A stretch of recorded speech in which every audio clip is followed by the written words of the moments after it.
Greetings, everybody. Welcome to the Chatter After Daily, where we chat, argue, and wax poetic about the movies, shows, games, and pretty much everything we love in pop culture. I'm your host today, Mike. Joining me, of course, is the wonderful panel we have here. Trevon, how you been, man? It's been a couple days since we've been on stream. I'm doing good. This should be fun. Partially. But yeah, well, I'm ready to argue a little bit. Let's see what happens. Let's do it. Guys, if you didn't know, we're talking Secret Invasion, back half of this episode. Marvel discussions tend to be 50-50 here, so this is going to be a fun one, especially after that finale. I haven't watched it, so they're just going to argue amongst themselves, I guess. But Tidge, you guys were out of town. Welcome back, man. How's it going? It's going good. I'm tired. I'm very tired. But, for you guys, I show up. That's the reason I'm here today. For you guys, I haven't even watched Secret Invasion, or at least the finale. But in order to hang out with you guys and my very tall friend Jamie over here, I showed up. Yeah, I was also out of town. Greatly appreciate DreamCon, right? Shout out to DreamCon. It was great. I'm not as tall as dude is making me out to be. I'm 5'9". I've got that for like several years at this point. Dib say he's 5'10". I think he's lying at this point, but it is like try to turn it around. Wow. Hey man, you're putting out this giant agenda. I'm just trying to set things right. Tidge had us thinking you're going to be the lead of Tall Girl 3. She will. Finally, once the strikes fall through, people want to reach out, definitely feel free. But I'm excited to talk about this. I'm especially excited to hear Trevon's opinions because I was thinking he was gonna like some of the stuff in Secret Invasion, so I'm excited for this discussion. Should be fun. Christian, welcome What's back, up? man. What's up? Yeah. What's going on? Thank you guys for having me yet again. I've been pretty good. Just had a show weekend, and I haven't really done too much outside of work, and watched a few movies, watched some TMNT Mutant Mayhem over the weekend, so that was a lot of fun. Definitely want to see it again. But yeah, I'm ready to talk some Secret Invasion. Ninja Turtles looks so good. I hate that I couldn't make that screening the other day. It looks like such a phenomenal Like my movie. heart was in pain when you sent me that message. You're like, "Hey, I can't make it." I was like, I felt like Yoda who dropped his cane. Like, oh my god, I can't make it. His car broke down. I was like, it was brutal, and because they showed us the first 20 minutes at Comic-Con. And when they showed us the first 20 minutes, I'm like, how dare you not show me the rest of this movie? Seriously, though. Honestly, you guys would stay there for another hour. It would have been the rest of the movie. Look, I was nervous for mine because it was called Sneak Preview, and I was like, is it the whole thing? They love to say that, then they give you 20 minutes. I was going to be mad as hell that day. Oh, I would have been mad as hell, too, yeah. Yeah. I saw that because that was through AMC, wasn't it? Yes, I was like... It was a sneak preview, and then the following Monday, today, as of the 31st, they're also doing an early screening. Yeah, I'm like, why did they call that a sneak preview and the other one's are early screening when they're both early screenings? But apparently the posters weren't till today. I was like, so I can't get it on Saturday? No, it's on Monday. No. What?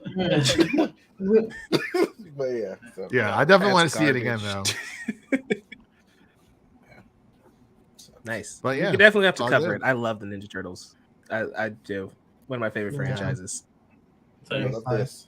I actually recently found out that I thought there's only two original live action movies with the bodysuits. Apparently there's three, and I was not apparently. Where was I? I had no clue. Or you count Power Rangers. I can't watch those. It's a time travel movie. How did you miss that one? I don't know. I came out in 93, so I was born in 92. I was like, nah, I can't do that. Damn, they really rush it out that quickly? Yeah, it came out in 93. Yeah. Maybe that's why it was the way it was.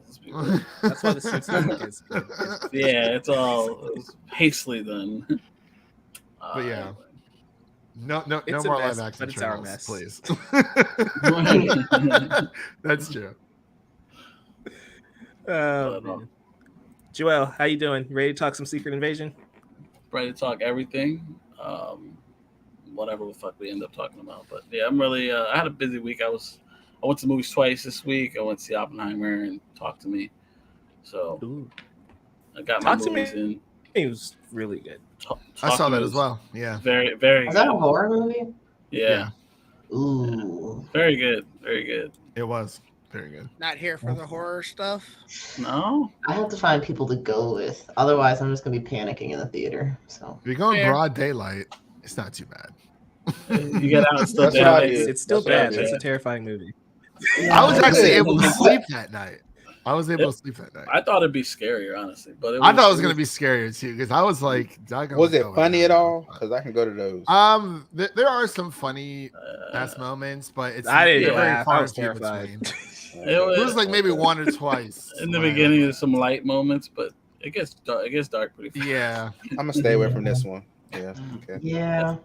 But it's not like some of the other ones. Okay. yeah. Like I mean, people say it's the scariest movie of the year, but like the people who don't watch a lot of horror, of course, they're gonna say that because they Right. don't watch a lot of. It is a really good movie.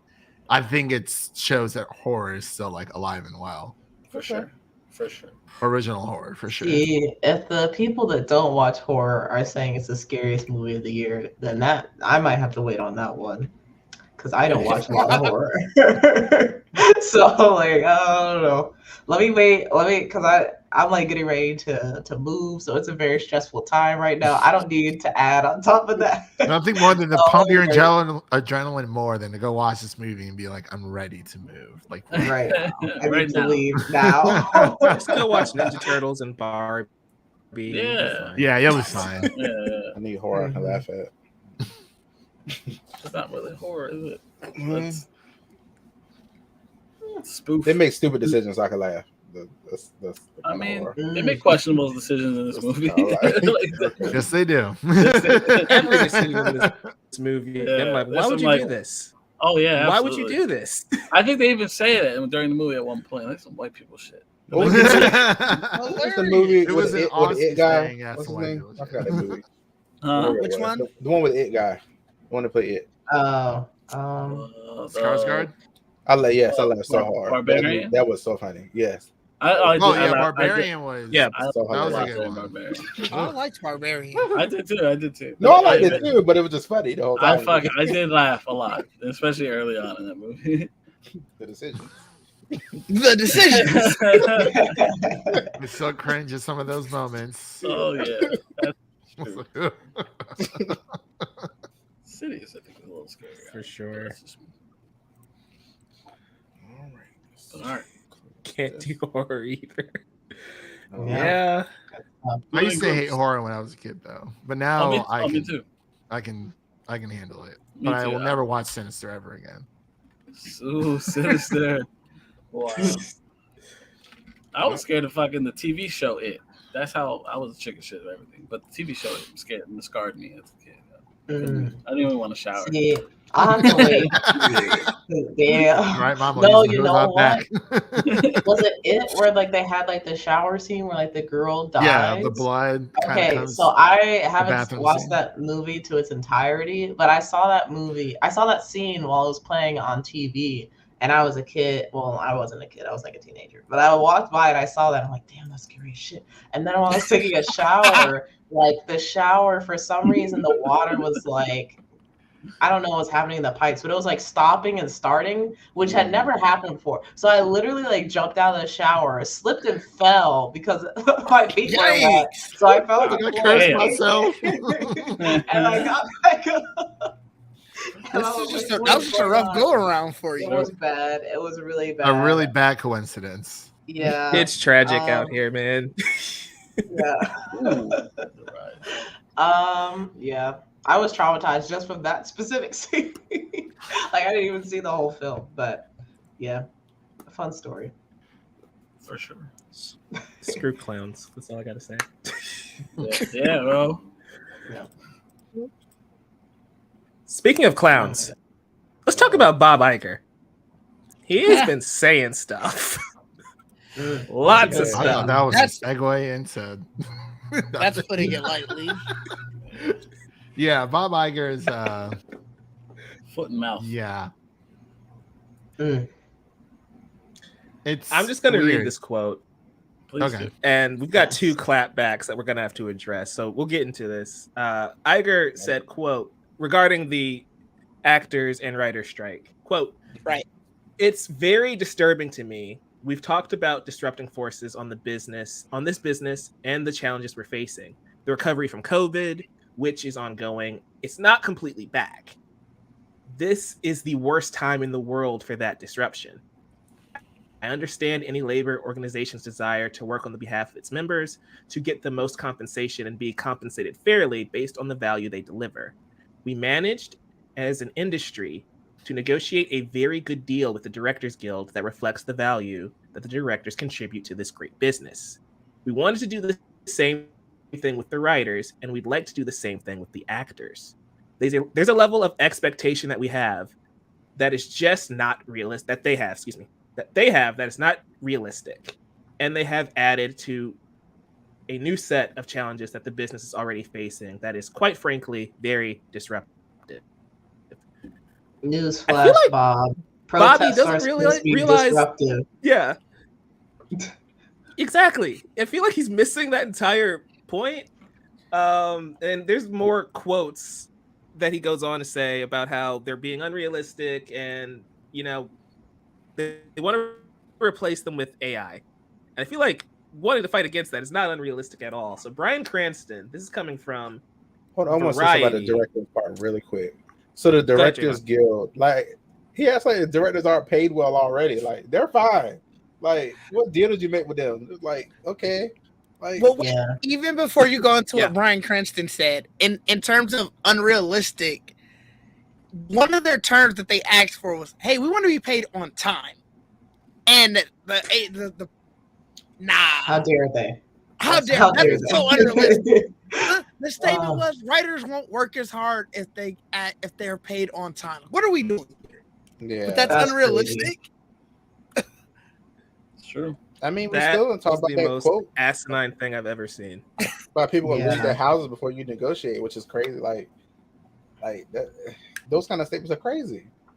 Like, oh, we'll wait But no, till you guys it's- to lose your house. It's the unions that are unrealistic. I've got that quote right here if we want to address it. Yeah, Go it ahead. just shows how out of touch he really is. And I think Tatiana Maslany even commented on it, where it's like he's like all of these, CEOs and CFOs, whatever, like they're all just living in their own little bubble. And it's like if Bob Iger, Zaslav, and whoever else, from these major studios were literally just give up like 1% of their, of what they make, that's all they're asking. It's not like, I mean, they're still going to be filthy, stinking rich. You won't have as much as you had before, but it's like, I mean, what kind of lifestyle are you even like Living. living Yeah. in order to spend that much justify to be money. like, no, I need every single penny that I can? And it's like, you work in the industry of storytelling, and you don't have stories to tell without writers and especially actors, playing these roles. That's how we get people who have, been immortalized on screen, whether it's, through animation or, live action. And it's like, it's not that hard. Like, I mean, hey, they're talking about, oh, we need to save some money. It's like, oh no, we should cut out some of these CEOs. That'll save some money. That's Kind of restructure this whole thing. Because I think the last time that writers went on strike was when like TV was starting to become like really popular, like in homes. And it's like, okay, well, like, how do we figure this out?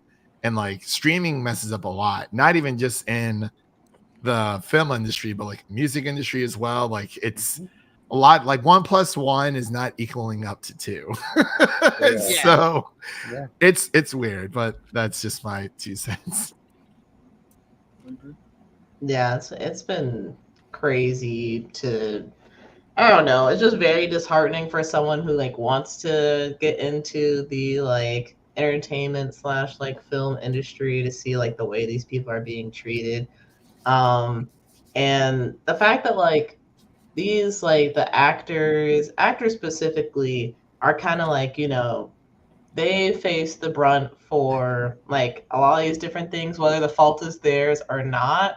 Like if a project fails and like, you know, they just did their part of being the actor or whatever, they're gonna be yelling at them. They're not gonna be yelling at like Bob Iger, even though like maybe he had a part in why this project was the way that it was.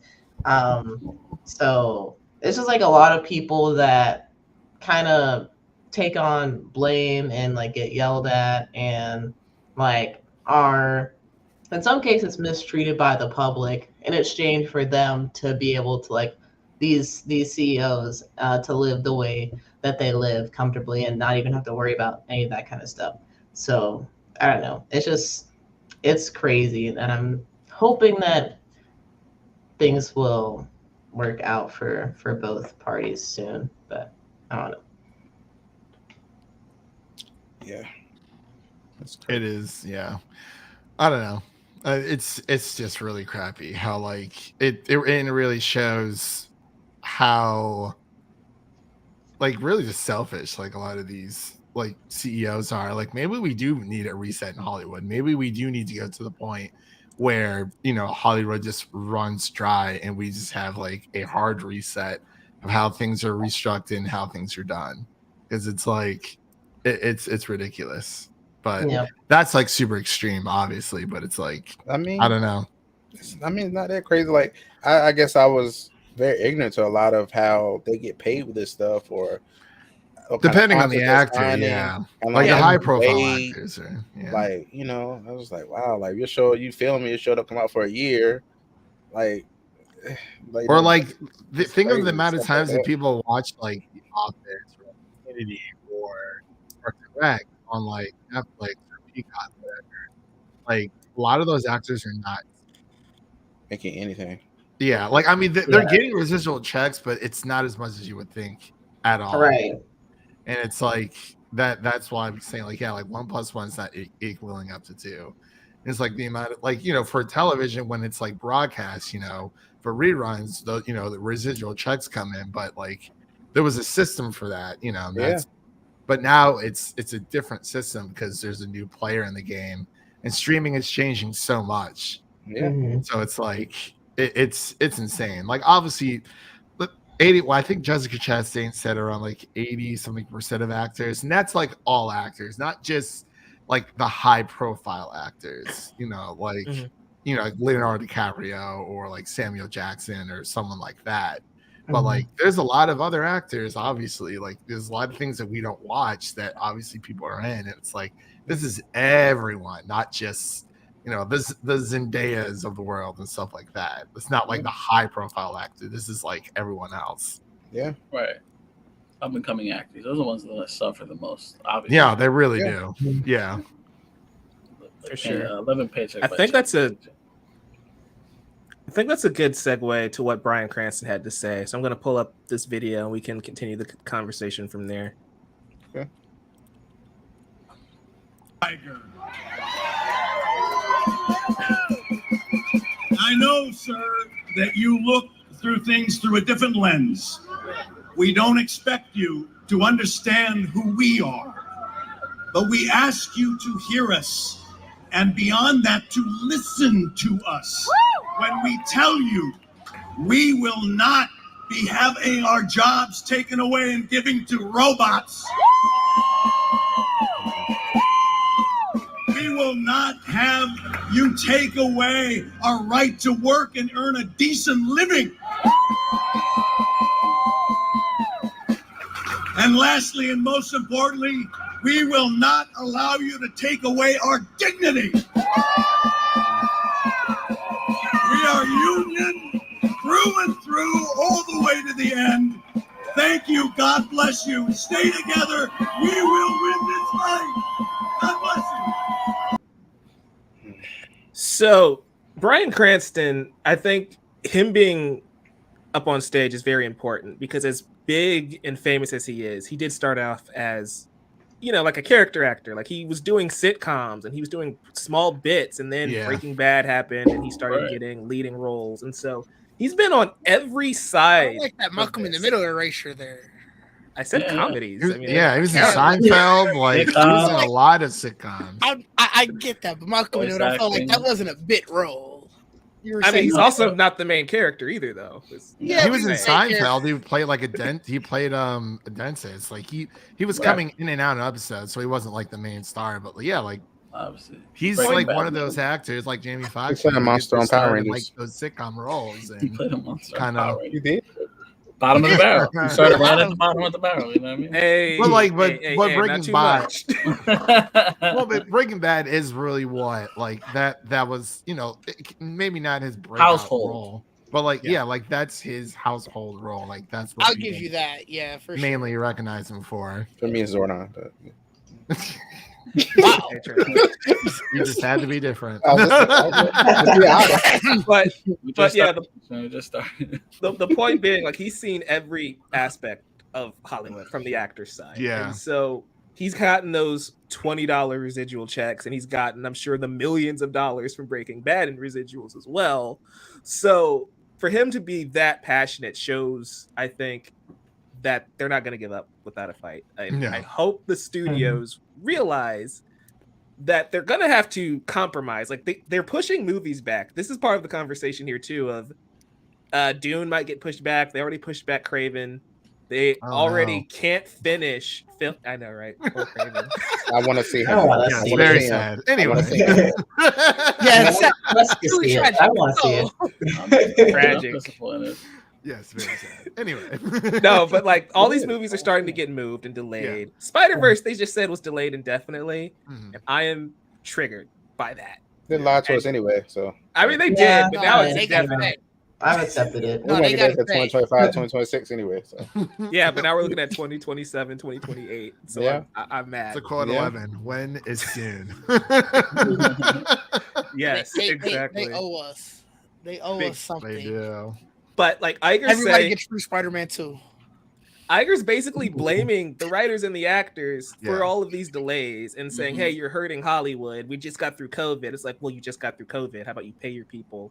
Because they just went through a pandemic and they probably don't have much money anyway. Still working through it. They probably weren't working during the time. Man, those CEOs were fine during COVID. They were just sitting in their mansions. Probably got an entire he was literally retired. Yeah. Oh yeah, he was. Yeah, he wasn't even with Disney. So it's like he's fine. Right. He's fine. So let me come back and fix this company. And now you're doing this. Hey, let me come back and get this money. Right. You know what? I need a little bit more. Right. The other thing that kind of gives me hope is the fact that like big actors like The Rock are supporting the like funds that were created to help make sure that people don't lose their houses and apartments and whatnot while they're on strike. So I'm like, I don't want them to. I don't know. I hope there's not a future where like a bunch of big actors like we literally can't give out any more money because we got bills to pay too kind of thing. I mean I feel like that would have to be a long time, but this support that we're getting right now though I think is good and hopefully it will help carry us to the finish line sooner rather than later. Yeah, I don't think like every actor needs to obviously make a Bryan Cranston speech, but every actor tries to, at least the high profile actors try to support in their own way. Right. I know that Tom Cruise, I know he's not necessarily on the picket line. I mean, but I think he's trying to support it in other ways. Right. But I really don't know. Like, I saw some people like, oh, well, like it's Tom Cruise. I'm like, I get it. But it's like, he's just trying to help. Maybe we can get Gal Gadot to sing Imagine again. Oh, God. Everybody's got together. Sing Imagine. No, but I really appreciate what The Rock did. And making it public, I think, is very important, too. Because on one hand, you could say, well, it could have been a private donation. He didn't need to make it known that it was him. But I feel like the studio seeing that The Rock is going to fund, he's basically going to fund this himself for a while. He gave like $9 million almost. He gave a lot of money. He said 7 digits, right? So you have to figure it's at least 10. Yeah. Yep. He gave a lot of money. And by having he's more than just an actor. That's why he has more multiple Yeah, he also had humble origins as well. coming in. Production company and everything. Yeah. Yeah. What the XFL? Or the heck it's called? XFL, his Terramana liquor. And not He's too good. much on the XFL. No rock slander. No rock slander. No, I'm not. That's his weakest source of income. is. For sure. It is. That's the one that's taken on by the He's- most threads. I'm about to say. I mean, everything like, from wrestling as well. Like, I'm sure he's definitely still getting money from that. Oh, I Yeah. have to imagine, right? I Yeah. feel like The anytime residuals you are good. like I'll show up there. Like, let me show up and get a couple. Let me get a couple hundred. He'll make up that $9 million with one appearance on WWE one day. Facts. No, but like him giving that money publicly it's a message because it's like, hey, Mhm. they're not going to just wait it out and say we're going to wait till people starve and lose their houses. The Rock alone is going to make sure he extends that a little bit longer, and I appreciate that public display of we're standing together, we're united. So props to Dwayne The Rock Johnson. Black Adam wasn't great, but you're a good dude. Okay, not too much. Not too much. Good movie. That man was floating. I loved it. I did not fall asleep during that. I like film. Black Adam. I enjoy Black Adam. The most forgetful superhero movie. Welcome, Isaac. Yeah, Now, Stephen that was Amell's Shazam too, needs to but sit you know, down. I mean, I mean, DC's got a lot of forgetful ones there. I forgot I saw that It's movie. all there. It's what they're good at. Oh, for now. for now. Before we move on to more positive news, I just want to get this quote from Tatiana Maslany, you know, as She-Hulk in the MCU. In regards to Bob Iger's comments, she said, quote, "I think he's completely out of touch. He's completely out of touch with the workers who make his shows happen, who make people watch these shows, who bring viewers to him and his money. Having worked on a Disney show, She-Hulk, I know where people fall through the cracks and where people are taken advantage of, and it's outrageous the amount of wealth that is not shared with the people who actually make the show. That's crew, cast, and writers." Yeah, that is true. I mean, Yeah. because it's like, like why would that not go to the people making the show? You know, putting in a hard-earned money. Like, I mean, being a writer is extremely hard.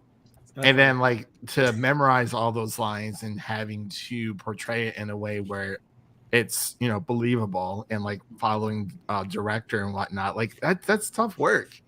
Like it's not just like let me just show up on set. Like no, like you know, like you're chosen to do a role. Like you have to memorize these lines. You have to put in the work. It's a lot, especially if you have to be, you know, within a certain shape, physique, you know, training, depending on what kind of movie it is. But like a lot of that is hard work, and I don't think Bob Iger really understands any of it. They put in like 12 to 16 hour shooting days. Like obviously not every role is, but a lot of, especially like with Tatiana Maslany being on a Disney show, being She-Hulk, she was likely putting in those 12 to 16 hour days. Oh yeah.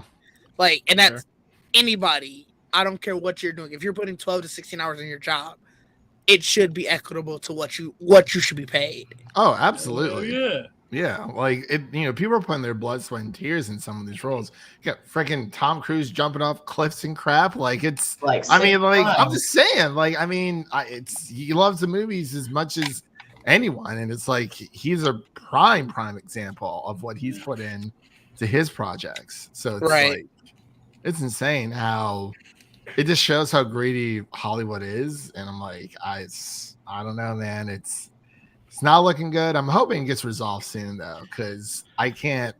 COVID was bad, and Bob Iger saying, "Oh yeah, you know, like we just got through COVID." It's like, yeah, but like here's the difference between COVID and this. COVID was not really, you couldn't control what was happening. Unfortunately, Right.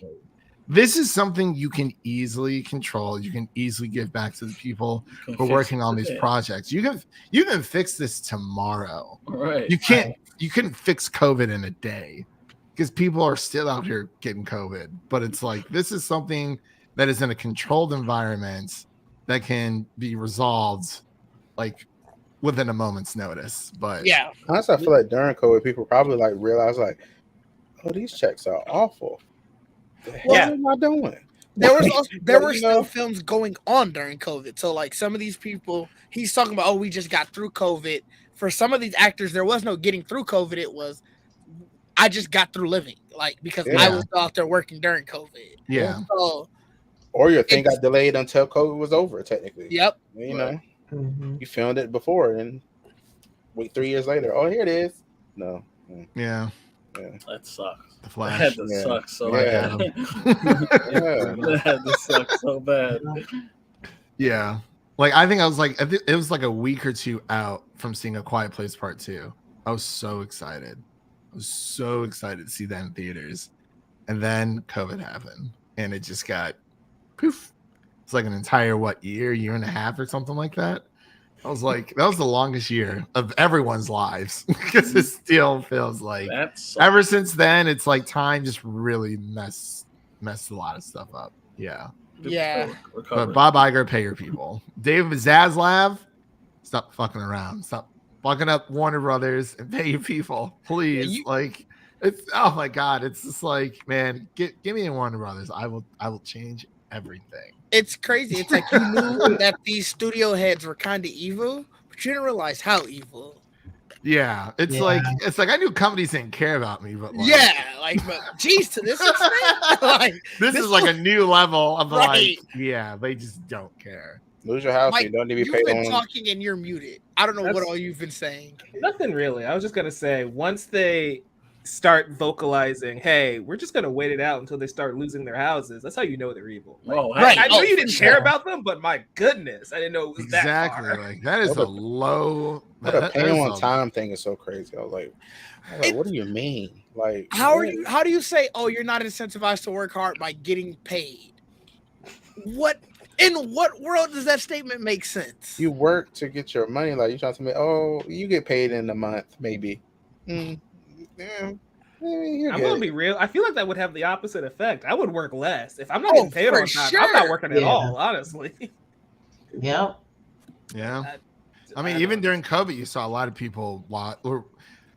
Obviously, people had lost their jobs, but you also had a lot of people who working, especially like in the service industry, who just left their jobs and never came back. Right. And they're like, you know what? This is probably the perfect opportune time to just like quit this job because they probably weren't getting paid enough.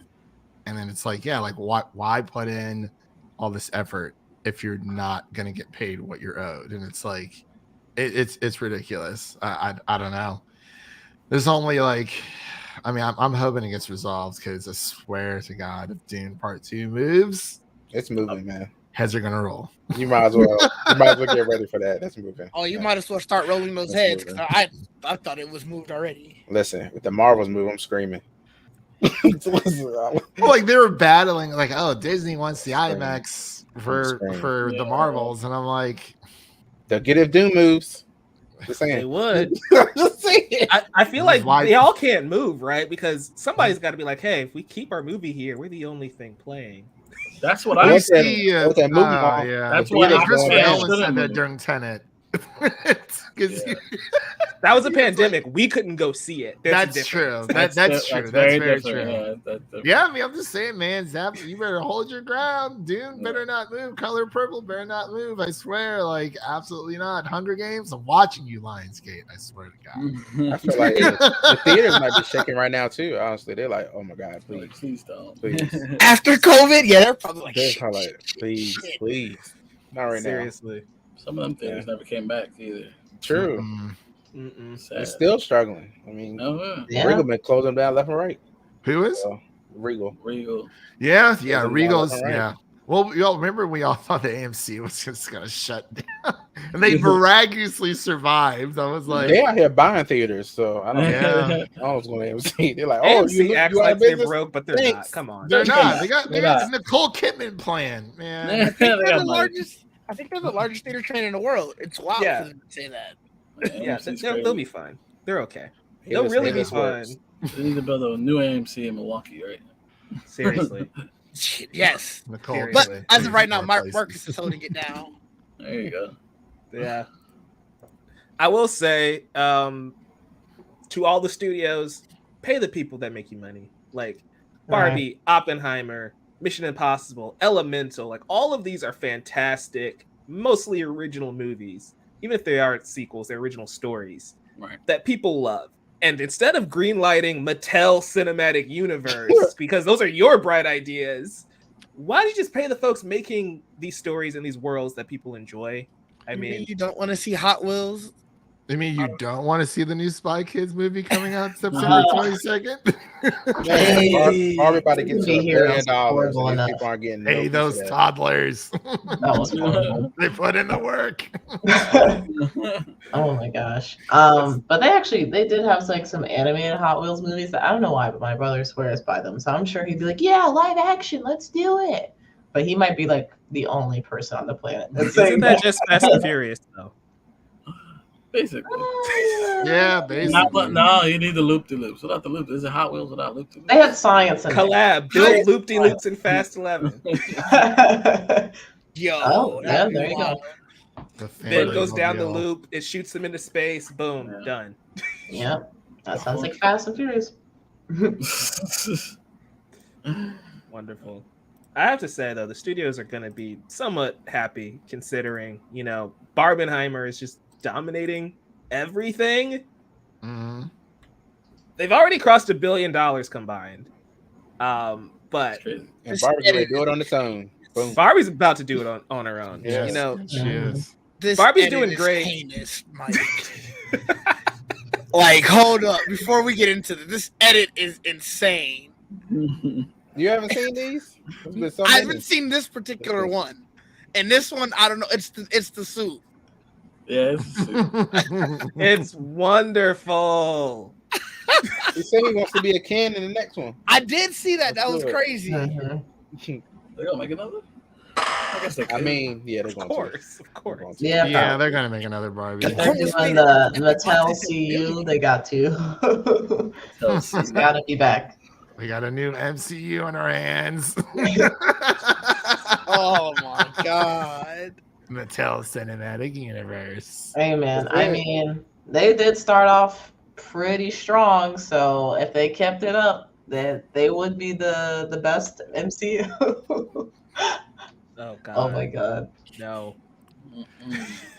No, but this report's coming from Collider.com. They say, quote, in a stunning display of box office prowess, Barbie reigns supreme for its second consecutive weekend overseas and worldwide. The film from Greta Gerwig has proven its mettle by securing an outstanding $127 million during its second weekend in the overseas market alone.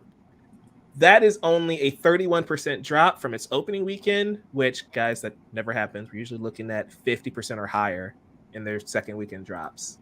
And it already is doing better than the Joker, which, like Trevon had already said, Joker passed $1 billion. So if Barbie's outpacing Joker, it will pass $1 billion. It is probably going to be the biggest movie of the year, passing the Super Mario Bros.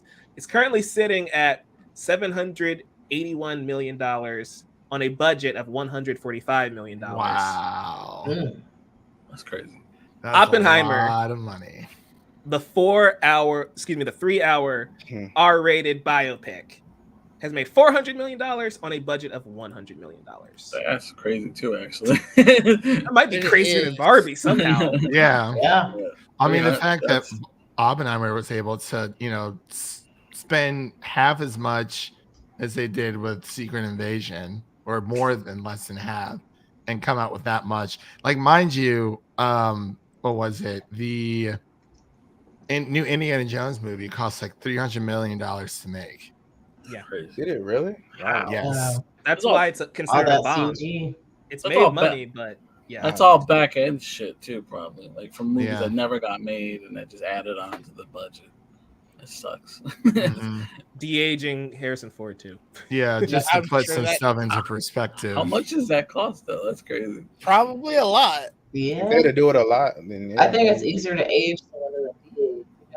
You got sagging, you gotta push back up. So. Yeah. Pay them too. Seriously. Oh, actors the are getting VFX paid. You artists. know they are being paid. Yeah, if we're talking about Marvel, VFX people need to be paid a lot more. Yeah, because those unrealistic Money and care. expectations are not. Yeah. It's not fun. Nope. Mm-mm. But yeah, so Barbie is so successful that is actually making so much money that it's making up for The Flash being the biggest bomb in history.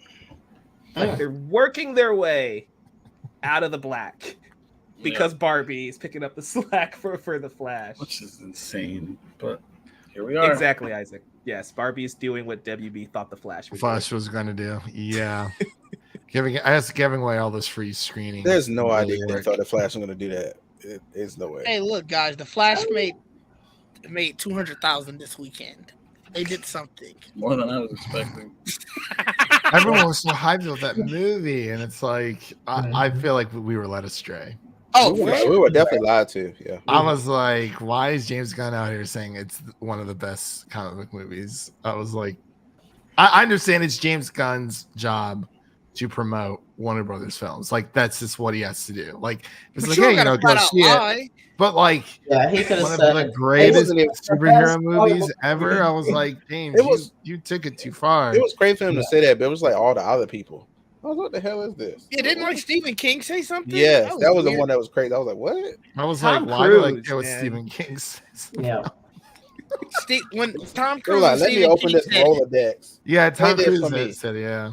When I saw those two, I was like, oh, this movie's about to be trash. I'm like, Tom, did you see a different cut of the movie? Yeah, it was very weird. Very strange. Yeah, still enjoyed it. I saw Oppenheimer though. I want to talk about good movies. Oppenheimer was great. I enjoyed it a lot. Not gonna lie, I did fall asleep during it, but that was just because I was tired. I woke back up during it, and then was like, oh man, woke up with a bomb drop. I know I just solid like 30 minutes. So like I do think they could have cut 30 minutes from it because I don't feel like I missed much.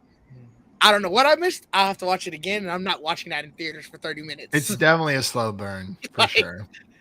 But it was really good. I don't know. I think there are stuff that they could have changed that would have made it better. Like I said, cutting out 30 minutes, maybe talking about a little bit more about the impact of what everything happened. But the movie itself was really good. I'm also excited to go see Barbie at some point. Barbie's really good too. Yeah, like honestly, it's a win for cinema. It's a win for cinema altogether. Like, the fact that people are seeing both of these movies, and it's like I've half of my friends who are like, we only see like 3 movies a year. Like 2 of them, at least one of them is Barbie, and then they might go see Oppenheimer as well. But yeah, it's great that Universal is thriving and Warner Brothers is still. I mean, they're thriving. So I don't want to say somehow thriving because they do have good movies sometimes, but it hasn't been as of late. It's been about 50-50. But Barbie is definitely a gem that they'll hopefully, keep with. See, I can't remember who posted in the Discord, but Warner Brothers Japan was not happy about the idea of Barbenheimer and like combining the two in a marketing campaign, which like now that I think about it, I'm like, oh yeah, they did not run that by them at all, probably. For sure. Which is unfortunate. We don't know what the consequences of that is going to be quite yet. I don't know. Well, that's sort of what I was seeing why some of the changes that could have been made to the movie about sort of the impact, because it went a lot into the process and the why, but you don't really understand leaving out of it how it changed the world. And I think that's sort of you can obviously tell why Japan would be upset about that. Right. And so I do think that was a slight disservice. That's kind of weird. You would think they would do that. It was very good though. I really enjoyed it. It was long. It was 3 hours long. Yeah. And you feel the 3 hours. You really do. But Mm-hmm.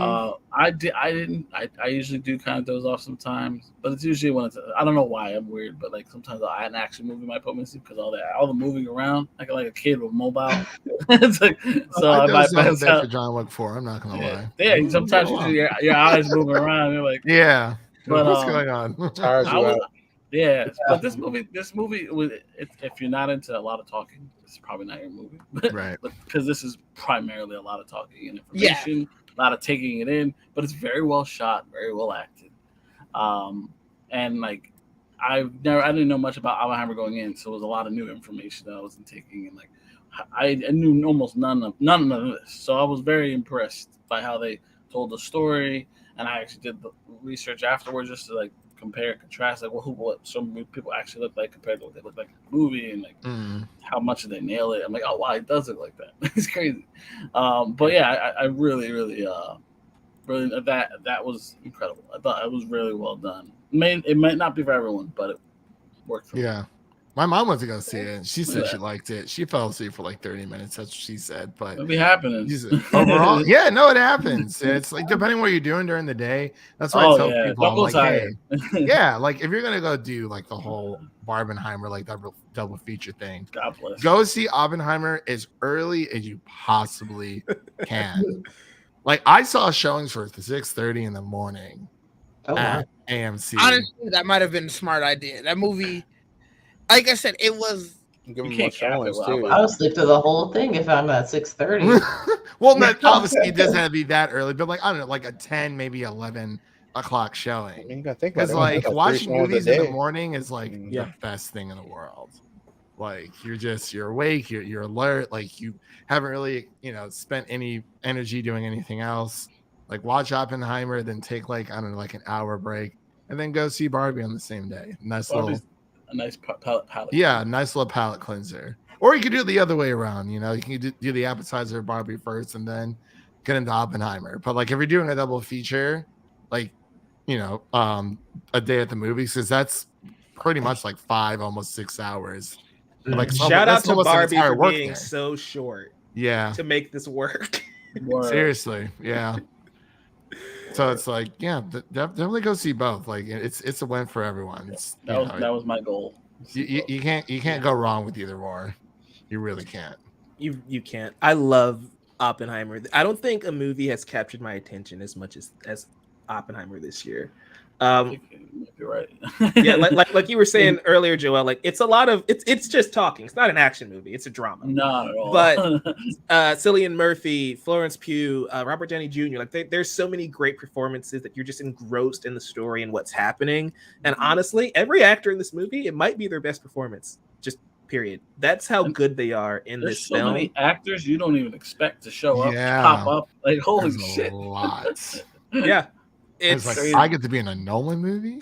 Yeah, that's it. It's one of those moments where, like, Robert Downey, before the movie came out, before he had to shut up talking about Oppenheimer, he said that this was the best movie he's ever been in.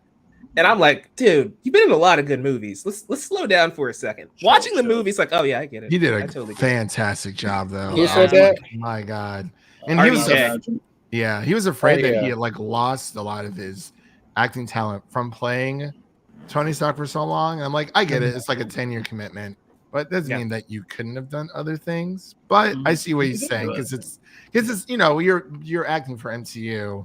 Not like I'm sure he put in his all, but like you have to act differently. It's not as hard, like I guess as intense as something as Oppenheimer. Yeah, but like Tony's also just the same role, so like he may have mastered being Tony Stark. Right, but being these different characters, he probably felt like he kind of dulled those abilities a little bit, especially like he did Sherlock, and Sherlock is kind of Tony Stark too. So like it's a similar type of character for like quirky. 10 years. Right. If anything, he amped it up more for Sherlock Holmes. Yeah. Well, I felt disrespected by his quote. I'm just joking. Or you're gonna say Tropic Thunder is his best role he's ever done. That was a great role, though. I love that. Was a great role. Killed it. Oh man. Yeah, Oppenheimer, fantastic movie. If we're talking about both of these movies, though, we've got to talk about Barbie. Like it's only fair. Yeah. So, of course. Who has seen Barbie? Me. It was. I didn't know what to expect. So, like I knew Barbie was going to the real world. I love Greta Gerwig, and of course, her husband Noah Baumbach helped her write this movie. And I love it when they come together and create something. I'm not sure if you guys saw White Noise on Netflix, but that's a Noah Baumbach film, and it just captures your attention. Like I love the dialogue, so sharply written and quick and snappy. And Barbie really, like, it's really half of a Barbie movie than half of a Ken movie. Yes, because we are Kenough. We are Kenough. The fucking Ken. But it was so beautiful. I love the set piece, just the aesthetic I was like, this is Crazy. awesome. I wish I was on that set, just watching everyone doing whatever. And it's the world had a shortage of pink because of this movie. That's still insane to me. Yeah. Oh, man. That's wild. It's and of course Ryan Gosling. He killed it. Like everyone in this movie has a little time to shine, and it's perfect. Yeah. Like, and it's heartfelt as well. And it is. My God. I was like, I didn't know how they were going to make a Barbie movie. I mean, a live action Barbie movie. They have all those CGI Barbie movies. My sister used to watch those all the time. Yeah, but I've like, seen one. I'm ready to buy this. I was ready to buy this on Blu-ray. Like one of them does slap. I've seen it multiple. Does it? There's a movie where Barbie. It's like Barbie is working with some like prince or something, and then like save the kingdom. I don't know. It's just the most bizarre thing ever. Yeah, it was fun. Okay. No, yeah, I believe you. But yeah, it was just a great time, and I think it has a amazing message for just female empowerment, and just honestly for guys as well when it comes to like identity and just trying to figure out your purpose and like who you want to be in the world, and like, hey, like what you do is okay. Like there's nothing wrong with, like being ordinary is just, it's enough. Great stuff. Loved it. Trevon, thoughts? Hit me. Yeah, I mean, he pretty much said everything. I mean, I had a great time with it. I thought it was a lot of fun. I thought it looked like they had fun doing it as well. Oh yeah. Like, so that was this man's job is beach. Listen, that was pitch you off right now, bro. That was so good. And it's just I was wondering like what this movie was gonna be. I mean, I know to me it's more for adults than it is. Like the kids are of course excited for it or whatever, but I felt like it was more for people that understood the message of it. I really enjoyed it. I had adult humor. Yeah. I enjoyed the beach off argument in the beginning. I thought that was funny. So I'll never forget that. That was funny. I don't know. It was just a really fun movie. I was really surprised on how much I liked it. The soundtrack is also phenomenal. But yeah, so well played. But yeah, sure. And then the movie they played there, at the end of the movie, good movie, good song. But yeah, I'm very happy and everything. Yeah, I really enjoyed it. I was really surprised. Great job, Greta Gerwig. Yeah, give her more big budget films. She's doing that Chronicles of Narnia. Okay, I'm waiting. Yeah. I'm waiting. Yeah. I'm excited. She's going to resolve this stuff so she can get back to work. Let's go. Yeah. This is true. We need more Nolan. We need more Gerwig. Guys, fix this stuff, please. Pay your pay. The Nolan comment I don't agree with. Like I can't get excited about something if no one's working on it. You don't like Christopher Nolan? Trayvon's time out for that. So what are your thoughts on Barbie? I was like, did I say something wrong? Well, there's that. Yeah, pay your people. My mom's like, when's the Last of Us season 2 coming out? I was like, I don't know, Mom. All right, now I'm about to really go in on him. Okay. Boring ass 3-hour movie. I was just playing. I haven't seen it. I just playing. I haven't seen it. I haven't seen it. I won't be seeing it. Boo this man. Come He's here, got the crowd booing I'll be the last Trayvon. one to be using this tonight. I was Oh yeah, you're probably right. Trayvon's thoughts. Barbie was really like surprisingly good, and like the fact that I was already down to go see a Barbie movie in the first place. I think that said everything. I wasn't really excited to go see Barbie when it first got announced, but the trailer sold me, and I'm like, this looks fun. Like, what is this? It looks really fucking meta. It really like let's check it out. So, it would turn out to be incredibly not what I was expecting, and everything worked. Everything worked. It was just like, for me, it was just really funny. Yeah. Everyone I went with would just enjoy. Where like there was some nostalgia there for them, so they can point out dolls that they had, or like different doll houses that they had, or like for little kids, they still had Barbie, regardless. They didn't understand what the jokes were. They still just saw their like real life dolls come to life, which was hysterical, and different interpretations of those dolls. Not everybody was blonde and blue eyed. You know what I mean? Yep. So that was cool. The Kens almost stole the movie for me. I'm not gonna lie. That and the whole ending. Well, when they get back, I cried. That they were ridiculous, and Ryan Gosling is a gem. Like, you can't lose that man. He can do everything. I did not expect that from Ken. Like it was just one of those things I just not expect. Everybody did great. Everyone did great, but I think I walked away with like being shocked at how funny it actually ended up being, and the sets are amazing. And fucking Will Ferrell, I still laugh every time he was on screen. Like, stupid, so stupid. But I loved everything. Like, Margot Robbie was incredible as just like what was she called? Classic Barbie, right? Stereotypical Barbie, and that she fit it perfectly. And then they even make a joke about it. I love it. It was awesome. Yeah.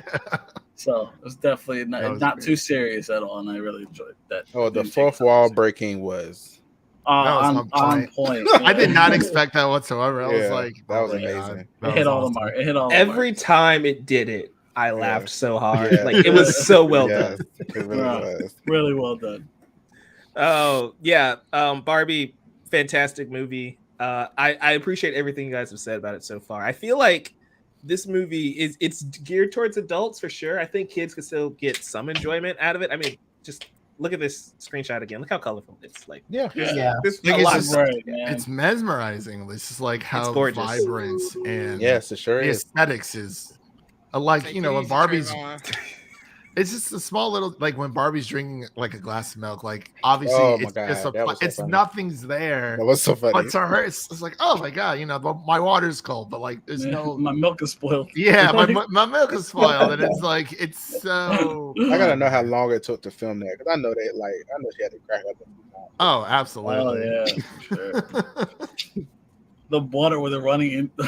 Yeah, they run to the water. It's just stupid. Oh man, the plastic Barbie doesn't have to walk. She just glides because the child is picking her up and floating her around. I love that. It's so genius. Like this movie, it's so meta, and like Greta, her approach to the set design and even the script itself, it's so clever. Like I love what they do with the Kens because the Kens. Not getting to spoiler territory, but there's a moment where things change with the Kens, and it's like it makes sense. And I love that the movie still makes you feel sympathetic, and you still like the Kens. You never feel like, oh, these guys are just assholes. It's like you're watching the movie, and it's like I understand both points of view of these characters and this world, and it's only like a brisk hour, 40 minutes. When you get into it without the credits. And so the fact they were able to do all of that, and then the Bratz make a cameo, 10 out of 10 movie of the year. There you go. I was always kind of like conflicted as a child, like with the Bratz, because it's like I did want a black doll, but it's also like, why are they called Bratz? What's going on with that? It's the edgy Barbie. That's it. That's all it is. I remember one of my cousins. She hated it because of the big heads. Yeah, big heads and like alien eyes, and they were called my brats. sister loved them. I hated those things. And I just give me some. Like, this is not human. Yeah. Like, go play with a Barbie. What are you doing? But I'm excited to go see it at some point. Now I've heard you guys' perspective. It's just like Barbie or Turtles, one of those. Hopefully, there's no either or. Both of them, or both. Which one first though? That's the question. Barbie came out first. Just go in order. Barbie Mayhem. Do that double feature instead. Barbie Mayhem. There you go. Make it a triple feature. Do all of them. I don't know if the theater will be open long enough for all that. You really have to like time out your day. You had to start at 6:30 in the morning, like you said. To see all three of them in one day. You're gonna need some breaks. Special screening. Breaks in between. You're gonna have to get tips from AJ. He's done it before. I think. Yeah. Right? Spend all I've day done there. 2. I haven't not done 3. That's crazy. 3 I've done Done a 4. I triple think I've done feature. 4 or 5. Yeah. I don't know Yikes! what they I were. cannot. I've done It was 2. a Captain America, whatever, some kind of marathon. Oh, the thing. marathon. Oh, Yeah, I did that before. I've always wanted to do a movie marathon like that. Those were I don't fun. know. I don't know. If That I was could do fun. that. And I love the theater. I don't know if I can do that. They had a I need break to in be like like the between only or one Yeah, whatever. in like a group of friends, maybe. Yeah, there's an intermission. Yeah. So you get up, you leave. And you can bring in your I own. can do it with a group of friends. I can't be doing all these other. If it was my theater, maybe like nobody else. yeah, seriously, If I can bring in my own food, we can make it happen. Right. Yeah. seriously. That's fair. Custom. Yeah, but guys, regardless of what Bob Iger says, great time at the movies. Go watch them. Go support them, even though you're, kind of funding their profits too. It's a very Spread the weird situation situation Spread right the now. wealth. Yeah. Just spread the money around. Right. Right. Say this ticket goes specifically to the writers and actors. Do not don't give this money to anybody else. Yep. 13-year-old account is going to be like, up, okay. Oh God, how do I do that? this? I have to speak to my manager. Right? Do we want a Barbie sequel? See, I don't know. Like, I mean, obviously they're going to make one because that's just, Commercial. even if a movie's Yes. crappy. I don't know what they Absolutely. spin off though. Technically, I don't know what. Like, They need Greta like a Thunberg. different Done Barbie, really different. We didn't need a Joker sequel, and we're getting that. So Hey, not too much on the musical with Lady Gaga. I don't need it. No, you perfect The amount. movie's gonna slow Perfect amount. down here. More actually on that. How we don't need. I it. can No. listen to Lady I Gaga was sing very- all day. I mean, she's a good singer. I'm not hating on the singing. I mean, I am hating on the singing. I don't really. I want am it hating to- on the singing.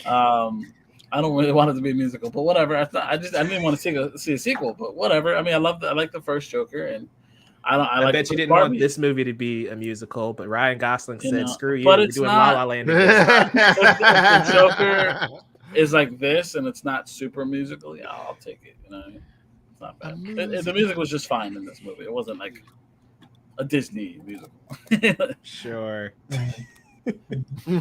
Joel hates Disney, confirmed. No, Anyway. musical. That's 90% of Disney. Yeah, but most of that happened when I was a 85. kid. 85. did you watch The Greatest Show? No. Okay, Oh, the movie is so good. it really Oh. is. Oh my god, I love it so Yeah. much. It was too much Yeah. singing. The I soundtrack, don't Not my Too list. much singing. soundtrack. Oh my Hugh god, Jackman's got the I'm- pipes. He I'm does. not into musicals. I'm not into musicals. Too much singing, Joel. You wouldn't like it. And the If it's Heights, Disney- Hamilton. Come Nah, on. I did see. I saw those. You saw it in Did you high like school. them? Or which one? I avoid them. And the Heights in Hamilton. Oh, okay. Tick Tick Both- Boom. Both Come were on. No. Tick, It's like tick, they boom. say a musical. It's like first thing off my list. Man, I'm good. Fair Wow. enough. I got you. I got Some you. Sorry. Haters. I am so hurt. I'm hurt, but It's what not can my you do? thing. It's not my thing.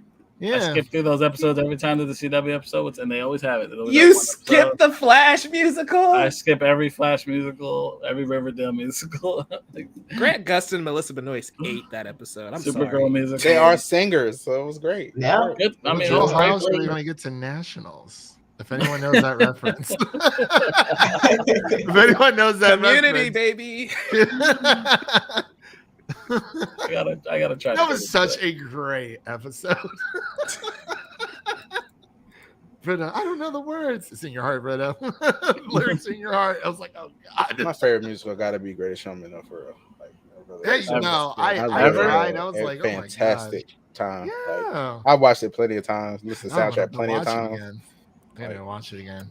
I've only seen. I got that Blu-ray. Have I? So good. It I mean, is. as a kid, I watched musicals because obviously I was a kid. I didn't really have Yeah, control. the Disney kid ones don't count. We're talking. No. I mean, like the Grease. I saw Grease. As a kid. I like yeah. Grease. Love Grease. Les Mis. Cry Baby. Love that too. Cry Baby. Love Crybaby. Yep. I didn't see Crybaby. Les Mis, I saw live. I did not see that. Oh, did you really? Okay. Nice. That's awesome. Not It nice. was- You it was- hated it, clearly. No, it was good. It was kids performing it. It was when I was in. It was when I was in Oh. middle school. Wicked. They had. I saw that live. That was awesome. Wicked sounds fun. I can't. Wicked's Wicked's good. delayed, right? Because they can't finish. Yeah. I'm mad at everything. I know. My mom was like, "When's the last season 2 coming out?" I was like, "I don't know, Mom. No one's My got mom paid." asked me that too. I'm like, I don't know. Like, That's House of the Dragon. Yeah, dude, they're Wow. filming. because they're not part of the same union. What happened? So they're filming. Oh yeah, and then UK, in the UK, yeah. How did you guys feel? I do need me some more House of the Dragon though. I hated everybody on that show. It was petty. There's so much pettiness. I loved it. Yeah, I love that. I love Game of Thrones. Who was the one character you liked? Who was the one character that I liked? All of them. I love them all. That show's great. Hold on. I'll look this information up. Yeah, everybody in that, almost everybody on that show was horrible. Was a horrible person. Yeah. It's the worst of it's the worst of human depravity. Like I want to see some shitty people do some shit. Yeah. I still think that's about why I watch Succession. That's fair. Oh, I'm almost done with season no one. I thought he was fine, even though he made some bad decisions. Wait, which character?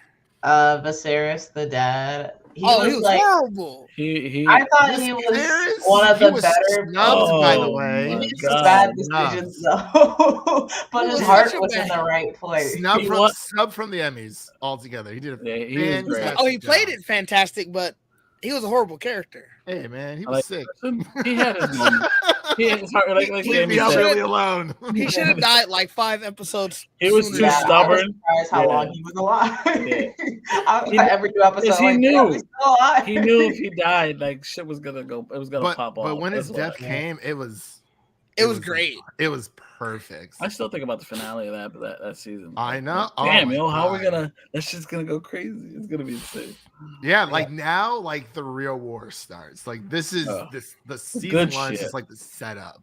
Yeah, like from here on out, it's gonna get crazy. I love Game of Thrones. Even the shitty last season of the last Game. I love that too. I hated that season. No, I get it. It's Game of Thrones. That's I'm looking fair. at this list. And I can't remember which person I liked. Honestly, the dad is probably the closest we can get. I did like Sir Christian, and then he became a bitch. Oh well, he started. It was. Oh my god! They baited you in. That's what it was. Rhaenyra, she was like, and leave all of this. Right. Yeah, Sir Christian was a dick. He was so bitter. He was bitter. He got friends on. Like this. He switched sides like that. I was like, okay. Yeah, that was messed up. That's so funny. What he played him pretty bad. Like he didn't want to be her whore. Is that what it was? Yeah, like he wanted her to like run away with him. She was like, sir. He clearly has no type of live the life. He clearly has no type of hustle in him. Because I don't know many people who are like, I'm not going to be a whore to royalty. Yeah, I mean, pretty much like the NDA was. Like he was peaks. Like he was a lowborn. It's like the best he could ever become was like a knight. Right. So it's like his life was literally peaks. He couldn't do anything better. And it's not like she didn't still love him. She's just like, I just, I can't do it based on my position. Like, we can still make it work. She was like, no, I want all or nothing. She was like, yeah, well, I'm not giving you that. She was like, you should have said, well, first of all, you shouldn't even have touched me in the first place. So this is the best you're going to get. Yeah. Good point. But yeah. The drama. Sorry, we got off track, Mike. You guys got so off track, but Game of Thrones, Emilia Clarke, Secret Invasion. We got here. We got here somehow. We did some verbal gymnastics. Word association. We did it. I have no stake in this conversation anyway because I bailed after episode 1, halfway through episode 1. I'm sorry. Kick him out. I can't. Y'all these good shows to watch. I have to log in. Jamie, kick him out. Absolutely. Mike recommends me to watch all these shows. Anytime he does, I get like stuck down a hole. He's like, Christian, you should watch Cobra Kai. I was like, I don't want to watch Cobra Kai. So and then I binged all of Cobra Kai, and I'm like, it's amazing. So good. He's like, Christian, watch Superman Lois. I'm like, Mike, if I start this, I'm not going to be able to stop. So it's first two episodes, I'm like, damn it, it's so good. Now I got to watch the rest. It happens. It's a great show. It is. But yeah, the reins are being passed on to Joel because I haven't watched this show. I'm just here to listen. You guys need to sell me on if I should watch the show or if I shouldn't. That ain't gonna work. It probably won't, but we're gonna give it a go. More patience for not, action. Unlike Trevon, so maybe okay, not too much on me. Hold on. Am I wrong? Did I say anything wrong? Did I lie? Was there a lie? Wait till I say what I said. Wait till you get to what I gotta say first. We'll get to you right now. So yeah, No, I need Trevon's out Jamie the here. way. I need Jamie Wait. here. Jamie. Oh wait, Jamie. Did Jamie see it? She said she'll be right back. Oh, okay. I was confused there for a second. All right, yeah. I can hold it off until she gets here. So watch. All right. So Secret Invasion's a thing, right? It happened, and we all that happened. It did happen, right? Mhm. Well, before we even get into the finale, it's. Are we watching the trailer now? Well, it's just for. You're just gonna aesthetics. talk over it. It's B-roll. Oh, Yeah. okay. All right. Well, is this the finale or is this the trailer for the finale? This is the trailer. Oh, This is okay. just it's a trailer. I'm about to scare me for a second. I'm like, wow, that's very close to how it starts. Yeah. I was like, wait. It's always funny watching the trailers back, and you're like, oh yeah, I remember when this scene happened. Yeah, literally. you can notice all the lies in it as well. But that's what's the point. Yeah. It's supposed to deceive you a little bit, so you're like, oh shit. But like, this is very much a Cloak and Dagger show. It's very different than a lot of what we've gotten in the past with like the series. Is This one's all a lot more. It's all talky for the most part. It's all drama, building everything. It's stealth. Like the show Cloak and Dagger? No, The Marvel? Yeah, it's That's very a like term. boots on ground, it's a term. It's a term. I remember the movie Cloak and like Dagger. spy thriller. The show Like Cloak and Dagger are Marvel characters. I'm not referring to the actual Marvel. Oh, okay, characters, okay, Cloak okay. and Dagger. Okay. I'm referring to It's like an expression. Yeah. right. It's an expression Okay. Sorry. for stealth. You never It's a heard fair that? question. Cloak and Dagger is a Marvel show, so like, Wait, I have you guess. never heard that expression? I've seen the movie Cloak and Dagger from a long time ago, and then I know about the show Cloak and Dagger as well.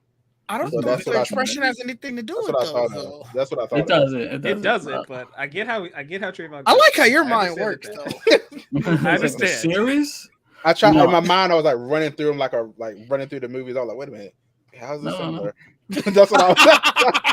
That's what I was doing. When you Not a said that, I was movie. like, No. It's Cloak and That's Dagger. great. It's all about sneaking around. Okay, It's Cloak okay. and Dagger. It's all. So it's a spy show, Yeah, right? okay. That's all it is. It's about infiltration by aliens that could shapeshift. Like I'm gonna be honest with you. I was dreading this series going into it, primarily because I don't like Scrolls, right? I don't like scrolls, but that's mainly because I don't like the speculation leading up into the scrolls. And look, I was dreading the idea of Rhodey becoming a scroll from day one because I'm like, I knew, I had a feeling it was going to happen, and everybody wanted it to happen. And look, they didn't. I mean, I didn't think there was enough there to say that it was definitively him in the first couple episodes either. So when they eventually went there, I was like, fuck. I knew it was going to happen, but it still bothered me. And like for everyone complaining about it now, I was complaining about it way before that. But I've accepted the fact that they did it. Why? Because it actually makes sense. Only because it makes sense. They needed to pick someone that was going to hurt and make a splash, just like in the comics when Captain America got revealed. Obviously, he's not in the show, so you can't use him or anybody even that much more important. Rhodey was still important enough for them to make a big enough splash for me. So, like, as much as I still don't like that it's Rhodey, I understand why they chose him, and they had to be him. For it to so many projects. Yeah, that's why. For it to happen, it had to make an impact, and it just wasn't gonna. That wasn't gonna work for everyone else. Like, you guys are complaining that they killed off Maria Hill in the first episode. Like, they mean nothing to y'all. Like, for some people it did, but like, right, she's not in everything. It's not as big a deal if she was a Skrull as compared to Rhodey being a Skrull, and that's why they did it. I understood it. I didn't complain about it. I think the performances were great. Nick Fury, all the conversations between Nick Fury and Talos, I thought were like top notch. His conversation, I thought, what's his name as Gravik. Yeah, what's his name though? Kingsley Ben. I don't Kingsley. remember the last part. Ben. Yes, I know who you're talking about. Kingsley is his name. Yes, I got it right here. Actually, He's about to be Kingsley Ben-Adir. He was also in Barbie. Yeah. He was one of the Kens in Barbie. He was. He's also about to be Bob Marley. Yeah, that's it. That was a great trailer, by the way. Bob Marley trailer. It was. Yeah, it was a great trailer. I might check that out. But yeah, he was a great villain. I thought he was a really good villain, and I liked the way he looked at the very end without getting into the finale right away. I thought the CGI overall, I think, was very good in this show. I think the scrolls look good. I think the makeup department did a great job. The characters they introduced, even though it wasn't much, I didn't feel like there was a lot. Everyone that did show up, I think, played off well. I I'm trying to think. It just, for me, it worked. I just think it worked, but it is very slow. It's a slow burn show. You got to like be into this kind of type of show to keep going. If you're being bored, I can understand it because this is not that kind of show. It's a change of pace. Where it fits in the Marvel universe, we really don't know yet because there's a lot. They left a lot. That's another thing. That ending kind of left a lot of things open ended for where they're gonna go, and so there's a lot of things that they didn't really. They left a lot of question marks out that need to be answered, and we'll see where. Hopefully, they don't forget about this. That's the only thing. You don't want it to be not touched on forever again. Because people like to complain that shit never gets touched on, and I know it's going to take time. That's what I'm about to talk about. Yeah, but you got to get to it. They'll get to it eventually. You can't fault the show for that. As a show just based by itself, I thought was very well done. For like what it means to the future, like we'll get right into it right now. The finale. Let's just talk about the finale. Who saw the finale? Christian saw the finale. Trevon saw the finale. I'm muting and I'm out. All right, so this is gonna pop out. I'm out. All right. So he's popping out. All right, Trevon, what was your thoughts on the finale? Because I already know. If you want to give a little bit on the rest of the show as a whole, go ahead. But give me the finale. I mean, I'll talk about the show real quick. So it's just like you said, it did feel really slow, and it felt like, honestly, a lot of it, I was like, "What is the point?" Cause I was like, "Okay, yeah, we like." I think eventually we got to them finally saying, "Oh, it's a million of them everywhere." I was okay. Finally, something that is interesting about this show. I was okay. So it's a million scrolls everywhere, and apparently they're taking over every important government person they can. Right. Okay, got it. That was like the most. I was like that could have been summed up for me. Like that was what this show was about. I was okay. Got it. They've been everywhere. They're doing all this. Got it. The rest of it just felt really like dragged on for me. I was okay. Like not Maria Hill getting killed. I was like, we've seen her like what, maybe 5 projects max. I think they've been not long at that. So I was like, okay, yeah, you see her. I'm like, I was shocked that they killed her so fast. I was like, okay, so they just really want him alone.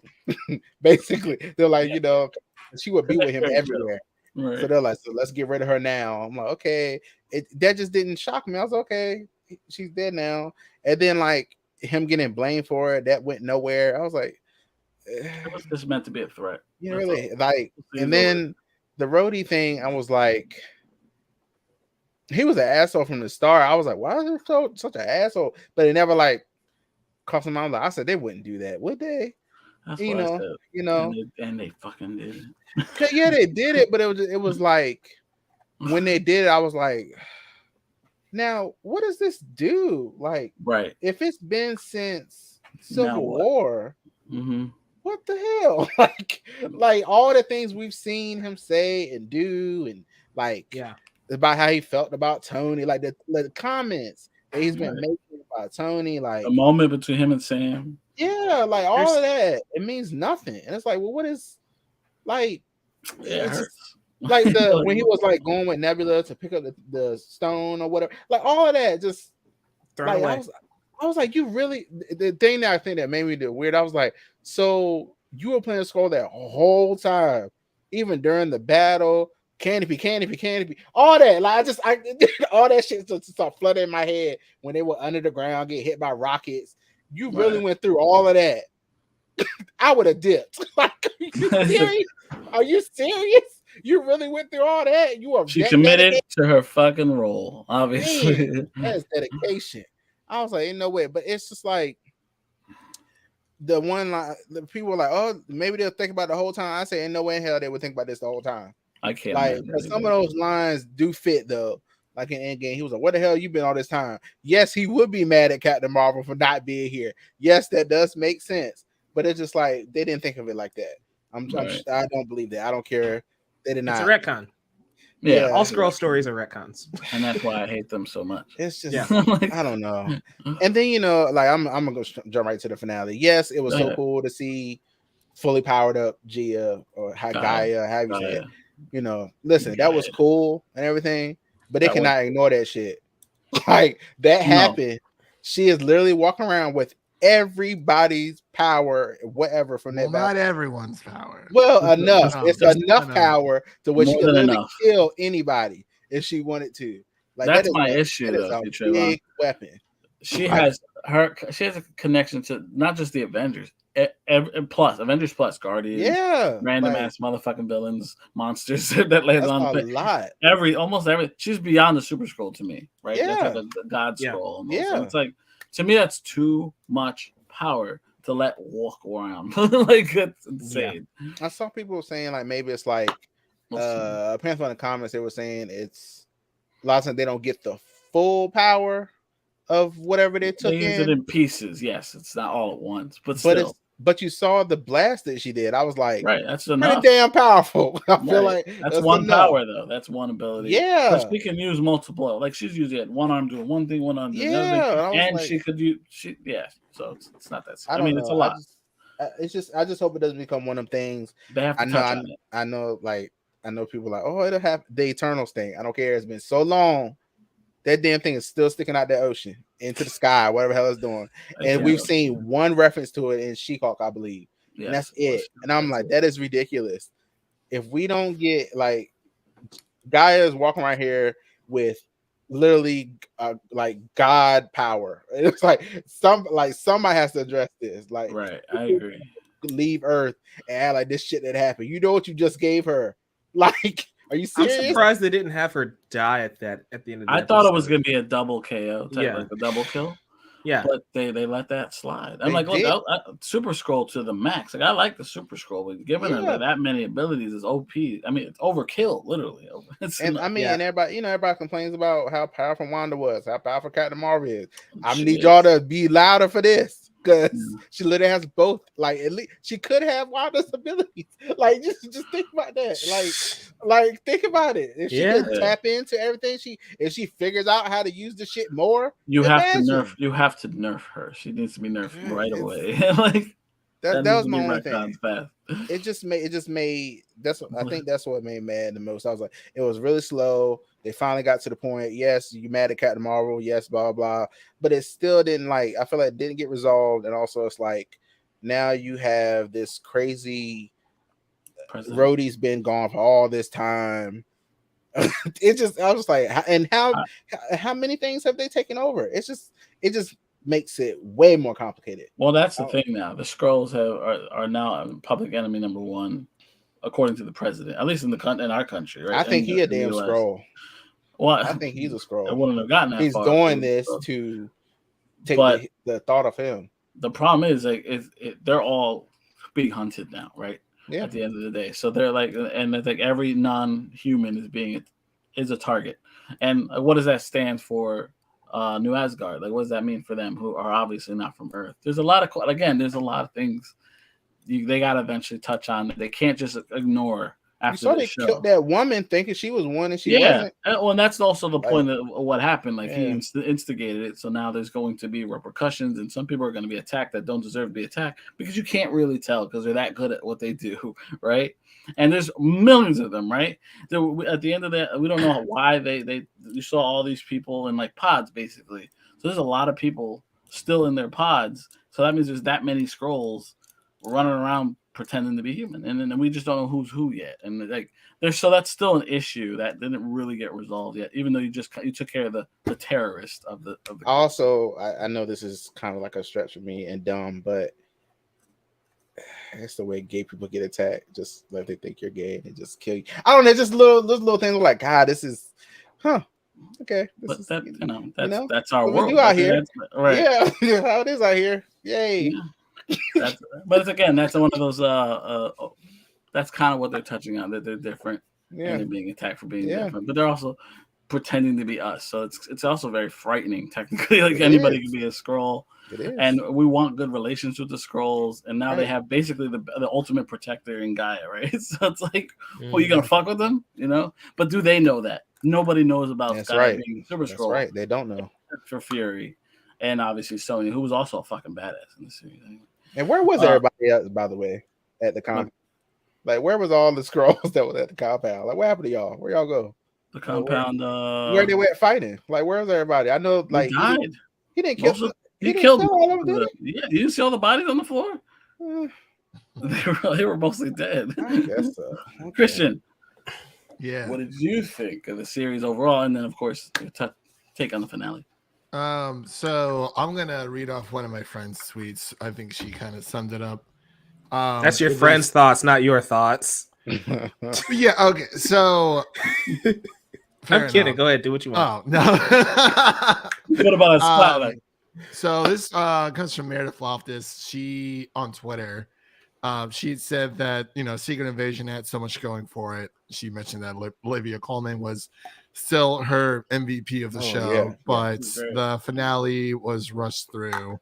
The finale rushed through a lot of major moments. That should have impacted the MCU.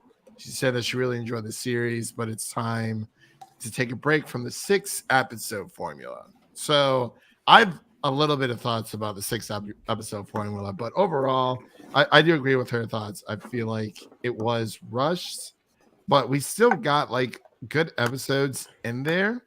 But the finale, I like the finale, but it's just the setup wasn't really there. And I feel like we're getting to a point in Hollywood where people just want to rush to the good stuff when it comes to television. They don't want to have like that build up, the setup and then the payoff type situation. But is that a Hollywood thing or is that a Disney thing? Because I think it's a Hollywood thing, because they did the same. Netflix did the same thing with The Witcher season 2, where they rushed through everything in season 2 just to get to the big reveal of series father at the end of season 2 going to season 3, because that's where all the good stuff happens. Don't spoil it. That's just something I've noticed of a trend. But I really enjoyed the first 2 episodes. They were about an hour or around 50 to 55 minutes each. And I remember us saying in our review that if Marvel kept this up with the runtime, it could be one of the best MCU shows out there. But I don't understand how we got like essentially like a 30 minute finale. And same thing with the penultimate episode. Like I liked episodes 1 and 2, and then 5 and 6. 3 and 4 were kind of like whatever. Like kind of can't really remember what happened. But like episodes 5 and 6, the penultimate episode, and then the finale, like they were good episodes, but it's like, why are they so short?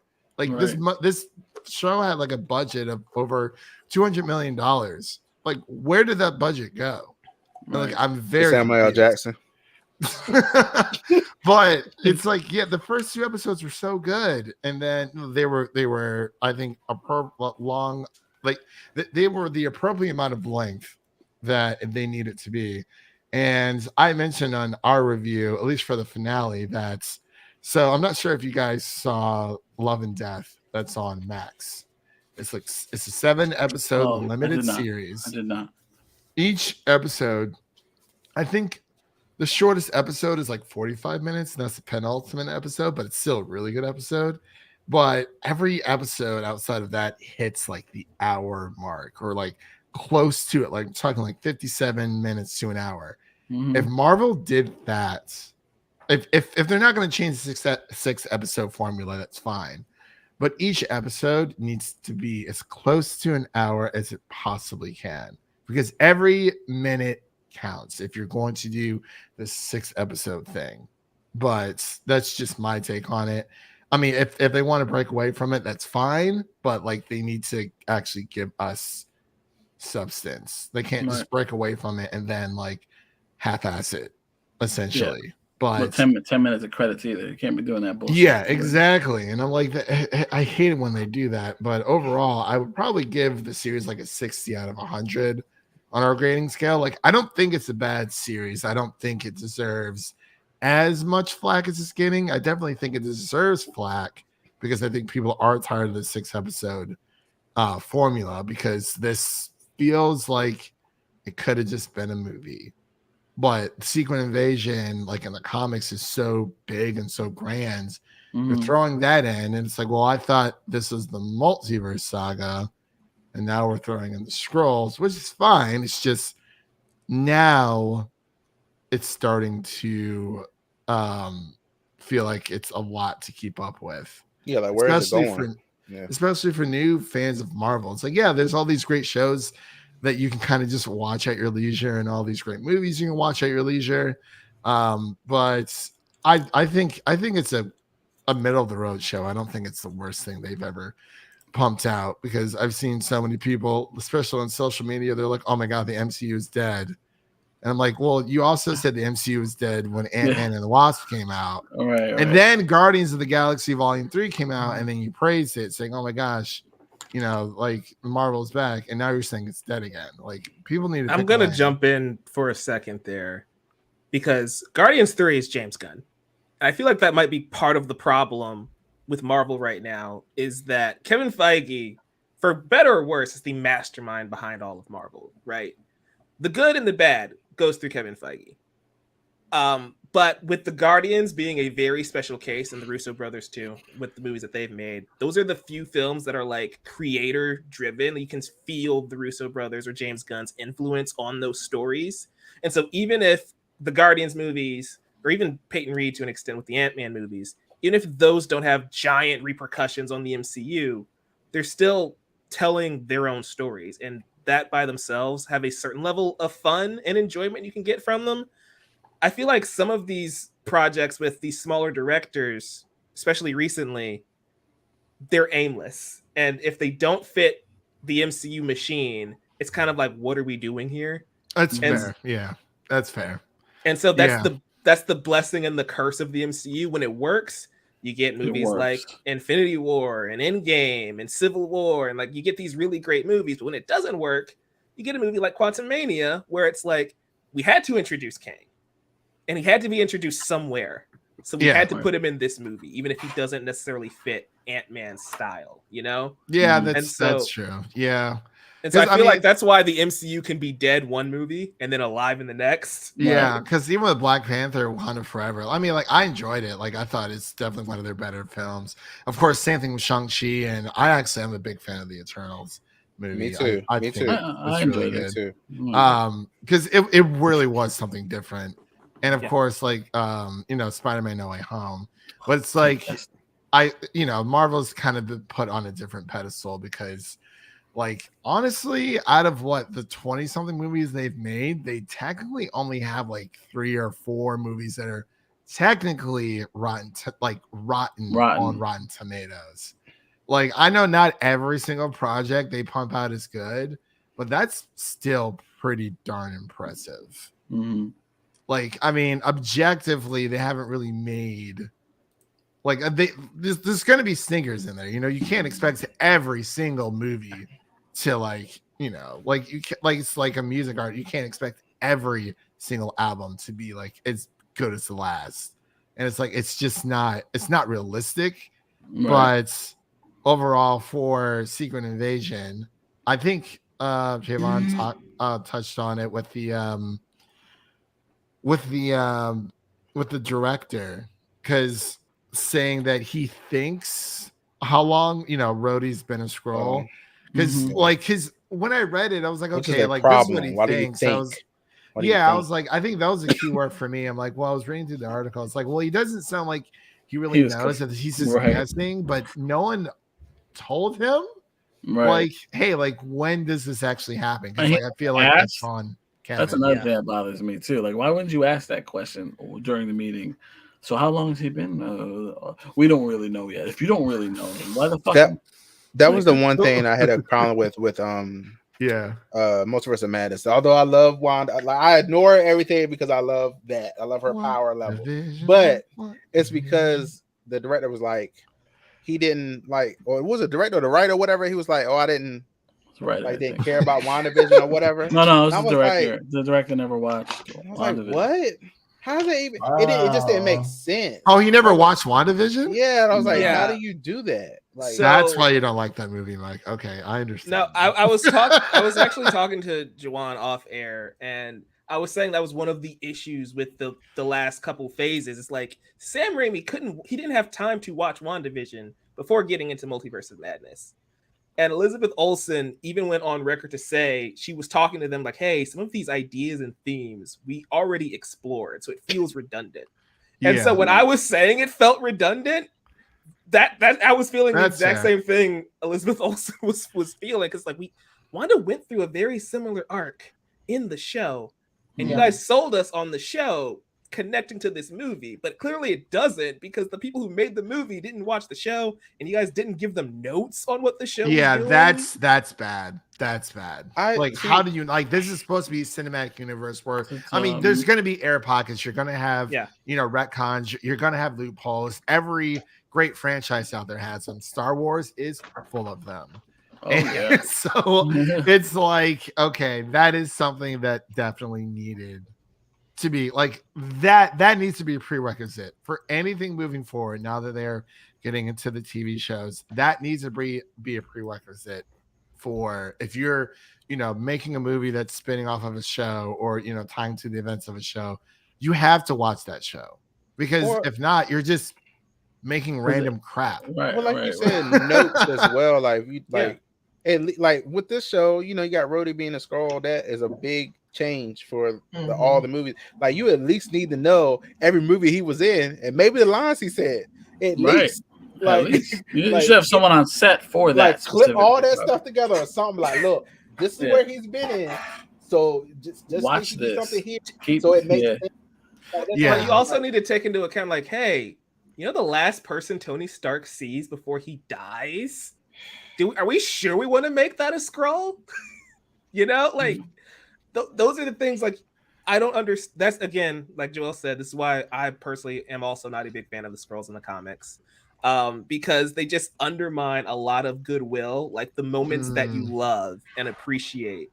They're just like, oh yeah, Janet was a Skrull for 2 years. Oh hey, Steve was a Skrull for 5 years. What? It's just like, so it's the Skrulls altogether. It's working. It's a Skrull thing. It's working though, because of the things people have been saying about it. Like people been combing back through the MCU since this happened, and it's like, even when Tony did die, Rhodey did not have much emotion when he came up to him. He was like, oh, and then he moved out the way and let. It's true. It makes sense, but I was like, yes, it does, but damn it. But that wasn't planned. That's why. Yeah, it's like a kid on like a playground or whatever, trying to impress his friends, and he does something on accident, right? And then he pretends that they're like, "Oh my god, that was so cool," and then he pretends that he was trying to do that the entire time. Yeah, it's like someone got upset like that. Damn, Rhodey shouldn't have did that. Shouldn't have said that. Well, it's retcon it, but he had so many good moments in. But fuck it, we're gonna retcon it anyway. Yeah. I personally don't think he became a Skrull until after Endgame, because that's the only time it really makes sense. It has to be till it's after, because this is when like Secret Invasion, like this is happening or happens in like real time, like right after like the events of Endgame. I preferred it was after Endgame, but they said they've been here for years. War, Oh, they've been here since the 90s. Oh yeah, you're right. They could have been doing this for a very long time, honestly. Yeah, that is true. So it's like, I can see why you guys don't like the Skrulls just in general, because that does complicate things. They fucking poo-poo everything. He was in a hospital gown. They did it on purpose.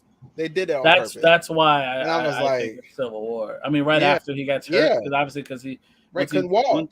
Right. So is the Marvels gonna? I'm assuming the Marvels is now taking place after Secret Invasion. Yes. I'm assuming it has because to. now he's been being back up to space. Right. Yeah, he's being back up with his wife. With his His Skrull. That kiss was so weird. He's gonna tell Marvel. He's gonna tell Captain Marvel about, hey, well, we know there's Skrulls in it. We just don't know what capacity, because we know the Skrulls up on that shit. Like somebody got your blood. Somebody got your blood, bro. Yeah, no, it's difficult now. I mean, like, I'm still gonna watch, but it's like he's asking, was Ross a Skrull the entire time? We don't know. We just don't know. We have no idea for him. Yeah, we don't know how long he's been taking. That is true. You have to figure out where all this if you're going to do Secret Invasion, number one, it should have been more than one season, because that's like a big thing in the comics. I haven't read all of it, but I do know of what happens, and it's like that's like a huge deal. And I was like, well, I thought we were doing the multiverse stuff. So how does the Skrulls and multiverse stuff? The thing is, there's a lot of stuff that doesn't touch on the multiverse. And I don't mind there being side stories, because not everything has to touch the multiverse. Right. There's a lot of shit to watch. You don't need to force people to watch everything. And this is one of those things that's off to the side. until it needs to be, because obviously a lot of this shit's gonna like hopefully set up and pay off. Yeah, right later on if we're lucky, because they better not ignore it, because they're like, why, or else why do it? But there's plenty of shit right now in this whole saga that's not multiverse related. And look, that's a bigger end game-esque payoff that's being handled outside of time almost, because everybody on Earth is not going to deal with this issue until it needs to be dealt with, right? So that's why I think it's slowly. Everyone has their own issues. Like we know Captain America 4 will probably deal with the fallout of some of the stuff that happened. That was a great scene, by the way. Still got to talk about what the Tiamat showing up in the sky like that and the return. Tiamat, yeah, they got. Oh, look, let's they're going talk to talk about that. They are going to. And they introduced Blade, and they got to touch on that. There's a lot of if they introduced Hercules, the end of Thor 4. You're like, when are we going to get Hercules? And that's fine, yeah. And not everything has to serve, because I'm more like they're being experimental at the same time. Yeah. Which is something everyone's like, oh my God, well, the first 3 phases, all I freaking heard was, oh my God, Marvel is so formulaic. They never think out of the box and never do anything different.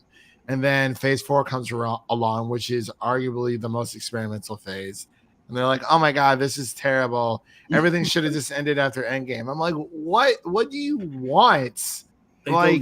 They don't know. It's so annoying. But yeah, I'm in favor of trying out, seeing what works. Like you're gonna have stinkers in there. You're gonna have some that not gonna like everything. We're not all gonna agree on everything. It's just I don't like everything, but I'm still a Marvel fan. I'm still gonna watch it. It's absolutely. Better than I have to see it all. So the alternative. So it's I've seen the alternative. Can't really say I want a Black Adam 2 in my life, but hold on now. I would have taken Black Adam 2, by the way.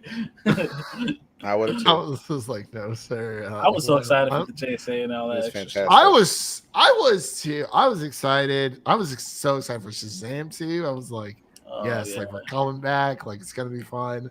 Yeah. I'm like, well, if it's bad, it's just another DC movie. And that's just kind of how I do it. That's right. Not too much. That's right. Exactly. That's right. He's supporting the front right now. Jamie, what did you think about it?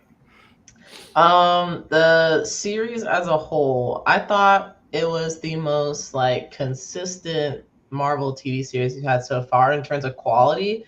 I feel like all of the episodes, they looked really good. The CG for the Skrulls was really good, which I know I think was the last Marvel show that came out She-Hulk? Yeah, it was She-Hulk. Yeah. There was complaints about the way that she looked in some of the episodes. She looked choppy occasionally, yes. Yeah.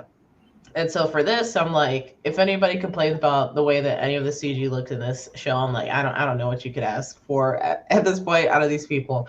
But yeah, I thought everything looked really good from just a quality standpoint as far as the actual story is concerned. I wasn't fully engaged the whole time, admittedly. That first episode, I'm kind of I guess it was a bit of a slow burn, in my opinion. Okay, is this going to be the whole show, or what's happening with this? And I was listening while I was eating. I stepped away to eat dinner because it always happens every week, pretty much at this point.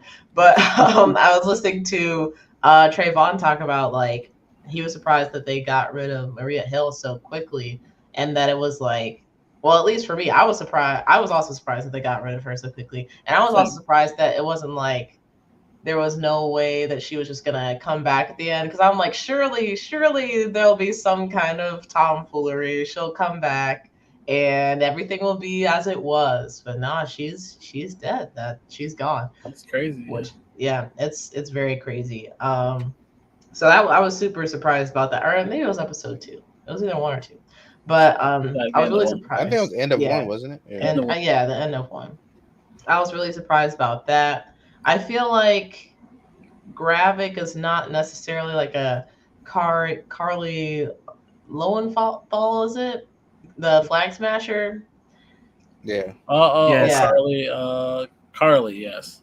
Yeah, I don't think it's quite a Flag Smasher situation, but I don't know if I will even remember who this guy is. Maybe even a month from now. Yeah. Even though not to say that he wasn't impactful, I think he was much more impactful than Carly was, unfortunately. Carly, sorry. But Not her fault. yeah, no, it wasn't her fault. But even then, it's just like, I don't know. For me, I didn't feel like I was holding on to a lot of the information stuff that they were giving. And I don't know if it's just because I was tired or whatever it was. But I feel like most of the episodes, it was almost in one ear, out the other. Thankfully, it's nothing like too crazy complicated. But I, like I was saying, just didn't feel like fully engaged most of the time. The finale was kind of crazy though. I was kind of surprised they pulled out all the stops and had like that big battle between the two scrolls. I kind of like, I had a feeling that it was her, or not her, but it wasn't Fury that went to go meet Gravik, and it was somebody else. Because I'm like, ain't no way he would be able to take this much radiation. I think he would have been dead upon arrival. That bothered the shit out of me at first when I thought it was him. I'm like, why would he be stupid enough to go in there knowing it might kill him? Like, I was like, confused that's as true. well. I'm like, this will ruin the whole episode if like, what the fuck is going on? And then when the reveal happened, I was like, oh, I had a feeling, but I wasn't sure. You never know with these motherfuckers. So I'm like, right.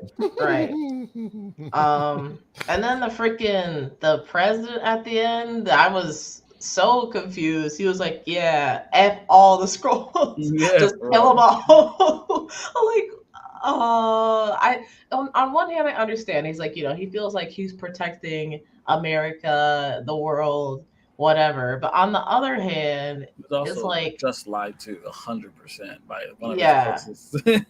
Yeah, like he was misled, and he doesn't really have the full story. And I'm sure he should have been briefed by like at least Fury, because Fury knew the scrolls were there, and he's been working with them since like the 70s or 80s. You guys were saying, so 90s. Or the 90s. Just to say, like, yeah, screw all the scrolls now. Like just kill them on sight, and then end up killing like Not the actual people. Yeah, exactly. That's the thing. The people that were doing that were like people inspired by what the president said. So they were basically militia, like independent militia people, just going out and acting on his behalf, not literally government sanctioned. Yeah, I thought it was like Secret Service was going out there like, yes, Mr. President, bang bang. Wow, okay, that makes a little bit more sense. I mean, especially with what happened a few years ago, it makes a lot of sense. Yeah, I think that's what they were trying to instill. It's inciting violence. Right. Yeah. So wow, that does change my perspective a little bit. I will give them credit for that. That was pretty good. But yeah, overall, most consistent Marvel series in terms of quality. I feel like, in my opinion, the Marvel series usually start pretty strong, and then the ending is kind of weak for most of them. This one, I'm like, I don't think it really started that strong, but I also think it ended just as strong as the beginning. So, like, I guess, I don't know. I think the most interesting thing to come out of it is just Fury and his relationship with his wife. I'm definitely curious to explore more of that. I actually really liked her character, so I'm looking forward to interactions were really good too. Yeah.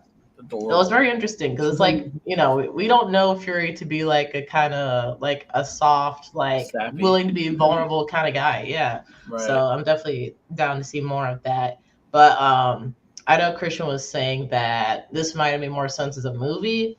And I said this like maybe it was either last week or like 2 weeks ago. I'm like, maybe this would have been better as a movie. I don't know. But no, I'm not mad at it. It's not going to be one of my favorite Marvel series, but I feel like if we can take the consistency we got from this series and continue to move forward, then, I think we did something good here. Agreed. Hopefully there's been some progress and we can go from here. And as long as they touch on what the fuck they do with Guy in the future, I'm okay with whatever they want. Yeah. Oh my God. I was listening to you talk about it and how overpowered she is. That they need to address that somehow. Either like maybe it's like a booster situation or it just like fades away or something. If you want me to write something in, it would probably sound like her body's deteriorated. It can't take that much, whatever the fuck. So write something in like that. So they had to figure something out to like take whatever. I don't know. Make something up. Obviously, Let Rogue grab Montour. Yeah. No. Oh gosh. I don't want her to touch Carol. That's what. That'd be You're crazy. right. You're right. Yeah. That'll be a way for her to get the power without killing Captain Marvel. Yeah. Yeah. She doesn't kill Captain Marvel. Yeah, she doesn't die. She puts her in a coma. That's That's enough. Let's not do that. Let's not do that to Carol. She comes out of it. It's all good. Leave Gaia alone. Does she come out of it with all her powers? I don't know. Let's see if she can even get near Gaia. Let's be real. Put her in a coma, Max Mayfield style. Oh God. Damn. That's brutal. Get back Too done. soon. Wow. Michael, no, I'm kidding. You can take over. Okay, I'm gonna let Didge get back. Hold on. Let's see what he's up to. Didge. Welcome back. Didge. I'm gonna just Didge, can you hear us? I'm here. Okay. I happened to look over and I was like, oh, I'm back on screen. I probably should be talking. It's only been 2 seconds. You're good. Before we wrap up, did you have any thoughts on what you have seen from Secret Invasion? I thoroughly enjoy the series. I saw Trevon's face. To be fair, I was in DreamCon. I did a lot of partying over the weekend. I was also at DreamCon. I finished it. Hey, I'll do it. She's right, honestly, though. Then you got receipts. He's like, I'll tell you where I was at. You ready? I did a lot of partying over the weekend. A lot more than I should have. But I thoroughly enjoy the series because I like a good mystery. I like a good thing where you are confused week in and week out. Mm-hmm. And I think right at the point where it becomes too much, that's where we started getting answers, at least in my opinion, the Secret Invasion. So it's sort of going through the motions as I expected it to. Like I said, I think it was you, Trevon, who I was talking to about it, who were saying if I like the rest of the series, I'd probably like this finale. So I'm assuming when I watch it, probably sometime tomorrow, that I'll be I agree with that. Yeah, it's pretty consistent with the rest of the series. Yeah, that's right. That's what I figured. So I'm not surprised. The people who said they didn't like it going into it still don't like it. Everybody I know who said that they did really like it, they did say they liked the finale. So I can't imagine that to be any different. Yeah, that's fair. Wait to hear what you really think at the end. So, if you hate this finale, you have to tell us next week. We need an update. That's fair. Yeah, I'll let you guys know. I might watch it either tonight or sometime tomorrow. Nice. Well, it's a show that happened. We did get a Loki trailer today. We probably should talk about that while we're here. Did. Jonathan Majors is still in it. That's what I was surprised about. I'm like, okay. They were not shying away from Jonathan Majors being in that. So I guess he's in the series throughout so far. Yeah. He's cleared. I mean, they weren't going to take him out anyway, but I see. You never know. There was a small part of me that thought maybe they would have. Yeah. Well, not necessarily Loki, because I think Loki might have already been filmed by the time. It was. Probably, yeah. Yeah, it was. But even then, I don't know. I feel like there have been like shows and movies in the past that like somebody does something and then they try to like retroactively remove them as much as possible. They didn't remove Ezra. They weren't going to move him either. That's how I look at it. That's fair. Have we all seen this trailer yet? Nope. All right, Christian, we're doing a trailer reaction. I haven't seen it either. I did. Oh, really? I watched it early. I saw it when it dropped. If y'all hadn't shared it, I wouldn't have seen it. I saw it on the Discord. This is one of the more popular MCU series. Well, for some people. Again, not for everyone. Like not for me personally. Oh, Amy was not a fan either. Apparently, I liked it, but I also like. There's so many questions and stuff that I have that I feel like they did not touch at all. So, we have that separate question, separate conversation. Yeah. All right, well, Christian, get ready. We're gonna see what Loki looks like. Oh, goody! Season 2. Yay! Season 2. Back to the TVA. Yeah. Loki season 1 was probably my favorite series, honestly. Hello. It had a little bit of lulls for me, but I enjoyed a it. bit of a situation we I wanted to enjoyed run the 3 by you. episodes, Oh, yes. Wow. maybe 2. Great to see you again. What the? I was so surprised to see this guy. What is his name? You know that? Him? Saquon. Yeah. Yeah. You hate Quan? You fix that. Yeah. I was so surprised to see him. I'm like, oh, he got into this? Yes. But we just saw it happen. Happy for him. Yeah. Oh, boy. I've been pulled through Is this a time Spider-Verse reference? between the past and the present. Hello? I mean, If what I saw is we true, haven't seen. He didn't get pulled between This is times weird. or nothing though. and utter destruction. Only one way to find out. This looks like it'll be so much better than the first season, though. Not gonna lie, I'm very intrigued. You have different styles. You're a man of action, which is fine. There's like so much more going on. Now that they've established what they're doing, I feel like this is gonna be so much better. goodbye. Yeah. Not that the first season was bad, but I just feel like this will be even greater. It's up to us. Oh, Wilson Save this and place. Tom Hiddleston play well together. Play off each other well. Whatever we do, we're playing God. I didn't recognize Sylvia with this hairstyle at first. I'm like, who is this? Longer. The horns growing was actually really cool. That was That cool. was. But how do you choose? Who Hey, lives? the black lady whose name I can't remember. The hard choice. I forgot her name too. It's him. No, Miss Minute. It's on its way. Come on, you're the god of mischief.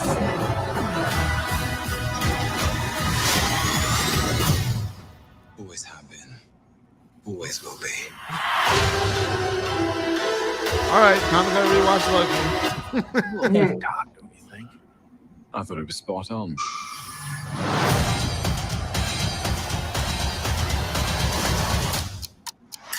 Yeah, that looks good. I'm very excited. It looks fun. Yeah. I actually really enjoyed that. I liked Loki season 1. I didn't love it. Probably for a lot of the similar reasons you did, Jamie. This kind of goes back to what Christian was saying earlier in the Secret Invasion review. This could have just been one full season.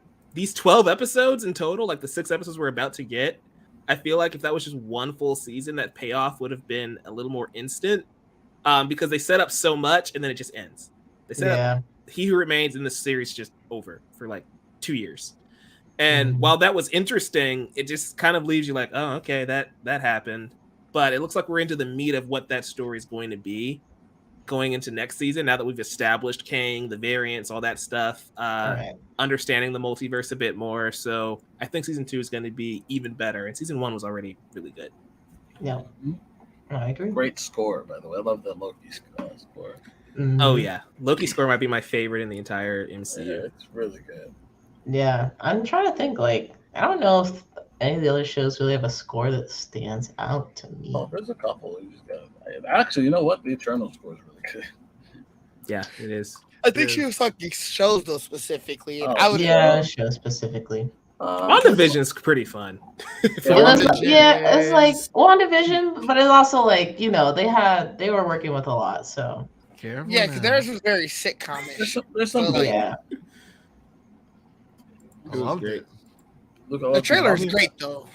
I'm super excited for this. I really liked Loki. I still have it as number 1, as my favorite MCU series. So same wavelength.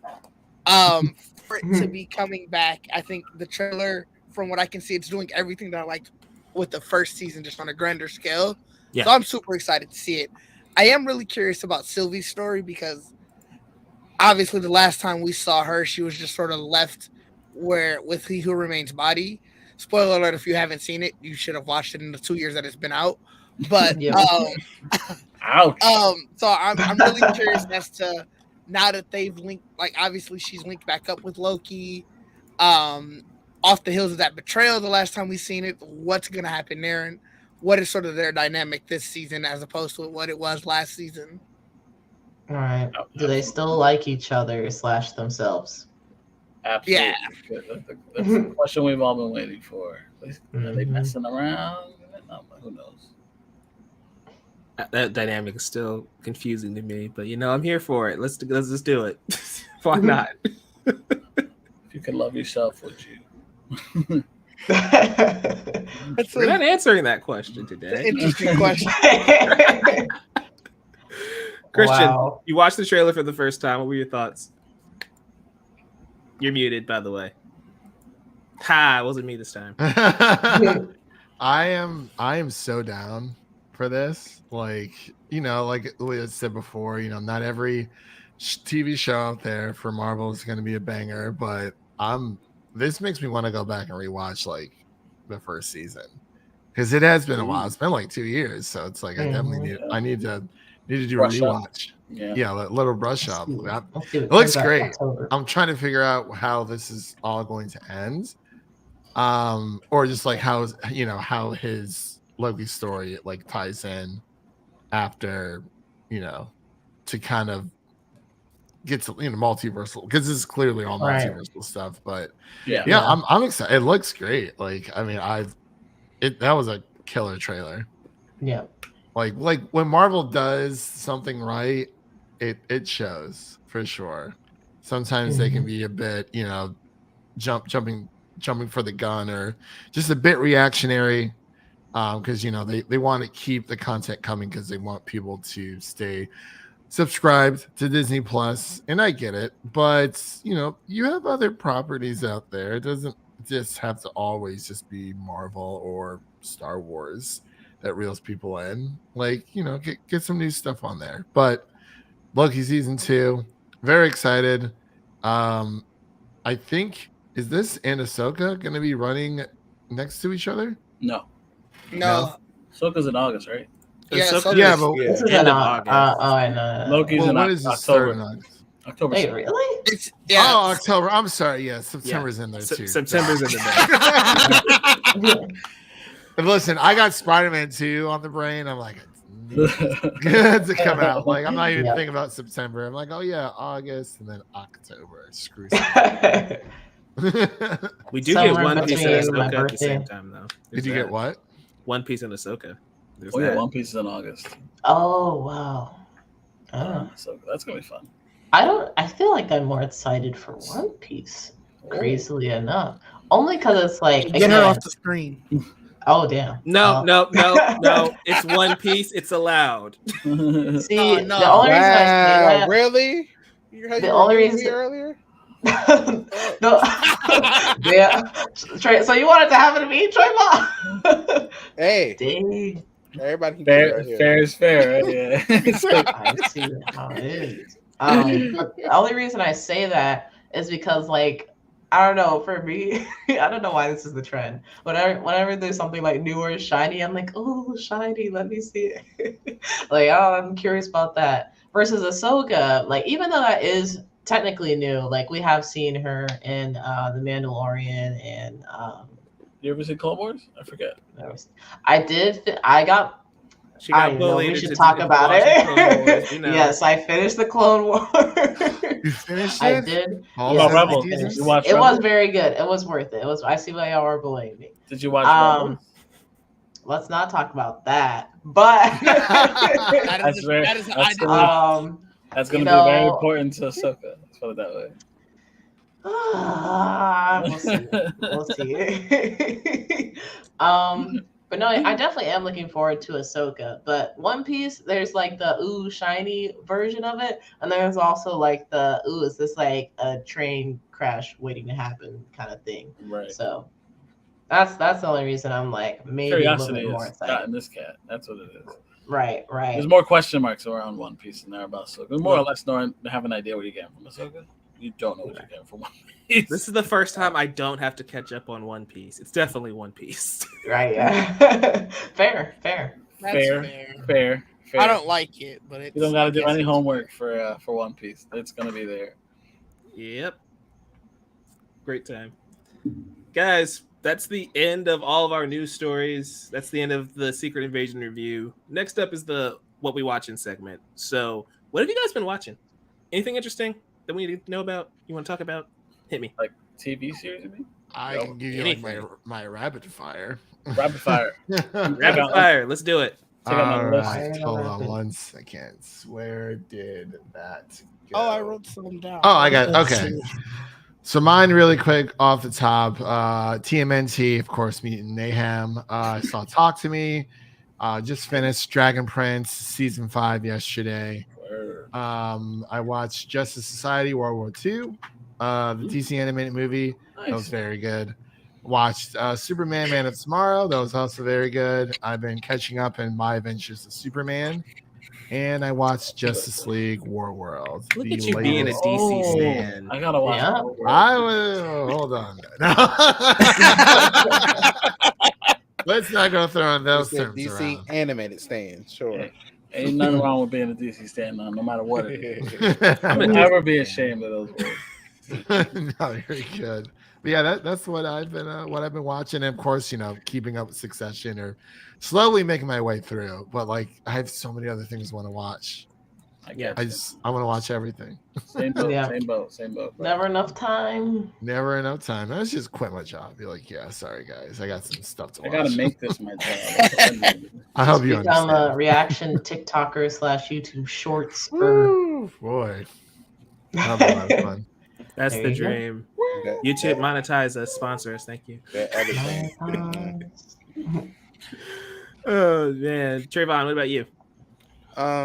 TMNT, saw that Saturday. That was amazing. We already talked about Barbie. I saw Spider-Verse again because I was like, oh, it's still in theaters. Let me watch it real quick. It's still in theaters. So I watched it. Man. I watched that That's Saturday. great. Watched it Saturday morning before I watched TMNT. So yeah. Wow, An two bangers. animation Saturday. Yeah, that was fun. Fuck. Saturday morning cartoons at its peak. Yes, Literally. very much so. Yeah, so I saw that, and then I've been watching Digimon. Ooh, what episode are you on? 35, 36, something like that. How are you liking it?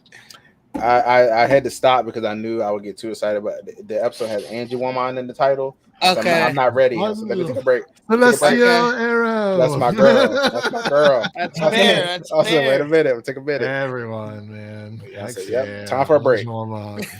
Wonderful. But yeah, I mean, other than that, I think that's pretty much been it.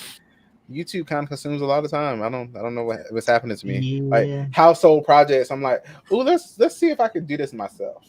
That's me. Handyman Trevon. Hope I don't die getting crushed by an over-range microwave. I hope not either. God. Yeah, I'm good. I'm taking it down myself because I'm not paying. It just reminds me of Chidi in The Good Place. He gets killed by the air conditioner falling on his head walking down the street. That's a fear of mine now, thanks to The Good Place. That's fair. Crazy thought now. Oh no. It looked easy, so we're gonna see. We'll see. Good luck. You got it. We Yeah. believe in you. Thank you. 50-50. Oh no. Not 50-50. Those are pretty bad odds, honestly. Wow. Yeah. That's Hey, I survived using a nail gun the other day, so hey. All right, you're up 70-30 now. that's better. That's better. I don't know. Joel, what you been watching this week? Ooh, man, I finished The Witcher this morning. Oh, I need to do that. I gotta watch the last 2 episodes. Yeah, I just did that today. So I finished The Witcher. I finished Secret Invasion, obviously. So I finished that this week. Righteous Gemstones. I finished that. I caught up because I think they got renewed for another season. Yeah. So The Witcher. So this is my last time watching what Henry Cavill is The Witcher. So Yeah. I said farewell. Did he get a decent send off in that last episode? Without spoilers for everyone. Okay, all right. Yeah, I haven't seen it. Trayvon was about to jump in Like, full wait a minute. spoiler. No, wait a minute. Wow. No, wait a minute. Don't do that. I ain't watched none of it yet. Oh, okay. Well, Oh, you haven't started the season, or you haven't started the second half? The season. I'm not Okay. It's all right. His send off is not the. I don't know what you're expecting. It's just I've seen the spoiler already. It's continuing. It's continuing. No. It's gonna be weird when you go into the next season. You're like, well, okay. I'm not. I don't know if I'm gonna watch the next season. I'm not gonna lie. That trailer will really have It's to. not even sell. gonna happen. Watch. I'm not gonna give Liam a chance. Come on. I would like You're to. You got to give him a chance. I would like to, but we gotta see how that trailer's hitting. We gotta see how the trailer's. I like Lee. I don't know. I'm gonna give him a chance. I like The Witcher, so that's for me. Wait, Witcher. Yeah, The Witcher. This is Netflix we're talking about, and there's a strike going on. They're like, But they like perfect see, opportunity. They like People fell off The Witcher ever since Cancel. the new Yeah. Henry Cavill's leaving, so it's like they don't even really want to watch it anymore. It probably doesn't have much in it anyway, but hopefully we get at least the next two. I'll be happy. Whatever. Where was I? Let's see. And they got other Witcher projects going on too. So hopefully, I want to see. Do they? something. Well, they have the one, they have some spin-offs. They had the animated movie, which is pretty good, and then they had that one like mini series, which no one liked. No, it was alright. Yeah, it was. I didn't see it. It was short. Wasn't Michelle Yeoh in that one? I think so. Yes. Yeah, she was. Yes, she was. She was good. She was. Good. It had moments. Yeah. I'm in the middle of Succession. I'm almost done with the third season. I need to watch that. So I'm almost there. I watched UFOs after that whole thing. I had I was curious, so I was like National Geographic on Disney Plus. I watched that. I'm in the middle of Dragon Prince, Skull Island, Sonic Prime. I'm like almost done with The Crown. Like that show's really good. Crown's really good. Crown's fantastic. What else? I got. I said This Fool came back in Hulu, which is a comedy, and I enjoy that. My Adventure Superman, obviously, I'm catching up with that. I mean, I'm caught up with that, and I started Twisted Metal on Peacock. That was pretty. A lot of people talking shit. I've enjoyed it thus far. I forgot that came out. Yeah, but I've enjoyed. I knew someone's gonna bring it up. Exactly. It's not bad. I've only seen 3 episodes, but it's not bad. How many episodes is it? Like 10, I think. 10. I think. Yikes! That is a big short. It was like, you got 7 more? Oh my god! They're not very long though. They're like Okay. Yeah, That's good at least. It's a half-hour comedy, more or less. Is what it is. Okay. Okay. It's not long. Let's see. I'm in Star Trek: New Stranger World. I just saw a new episode today. I started Hijack and The Crowd Room. I said that last week, but I'm still watching those. And that's it. And I have like a whole other list of that I have to get to. Like I have to start Warrior. I gotta start Warrior too. Yeah, I mean, there's a lot of good. I feel like I need to rewatch Warrior. I've seen it, but Wait, do you mean start this season or start like the series? Season. Series. No. So yeah, no. The 2 seasons I've watched so far are really great, and I've heard good things about the third. I've heard great things about this one too. I gotta start it. Yeah, I'm gonna start because I just keep forgetting about it because I was watching so much shit already. And and there's a new show called Lioness on Paramount Plus. I want to check that out. I haven't even heard about that one. Yeah, it's like I forgot who's to be. I think it's Zoe Saldana. I think. Okay. Really? Female led special ops, some shit. Oh, interesting. I'm in. So I'm like, all right, whatever. All right, yeah, I'm gonna check that out. So I always watch the shit, so I'll probably have a new list next week. Nice. That's what the streaming services are for. True. Oh, man, I had to fight with my TV. That shit was blinking like a motherfucker. I don't know what happened. I had to reset it. Like I had to factory reset it for it to stop fucking being stupid. Oh, yikes! It was bad. I'm like, what happened? I have no idea. It was bugging hard. Watching too much stuff. I guess. It needed a break. It's good now. I'm scared. I learned how to turn it off though, because you can't powering it down. It just kind of just goes to sleep when you press the button. Yeah. I didn't know that if you hold the power button down, you can power it down. I had no idea until today. Damn. We're talking about 2 years later. It's been working for the last 2 years. Right. He's like, turn me off. That's why I was doing that. It's like I need a break. Yeah, like, bro. I had no idea I could do that. And even when I go to sleep, when you put it to sleep, it literally puts the TV to sleep, not just, it usually powers down. It doesn't power down. It sleeps. That's odd. So you got a big PC on your wall then. It's a motherfucker. That's what it is. Wow. Crazy. Stressed me out yesterday. I bet. Jamie, what you been watching this week? Well, I try to switch up my list a little bit. You know, all the stuff that's still ongoing, like Jujutsu Kaisen and Oshinoko season is finished, but I'm still watching that. Still watching those things. I did finally watch the last 2 episodes of Vinland Saga, season 2, and oh my god, like I think that made the whole season for me was those 2 episodes. They were incredible, and now I see where the hype is coming from because I'm definitely like, oh yeah, I'm ready to see like where season 3 goes.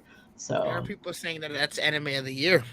it's Vinland Saga Season 2. Season 2. I feel like it's too early to say, but it's definitely up there. It's definitely up there. It's very good. I've also been watching Yu Yu Hakusho for the first time. On like episode. like it?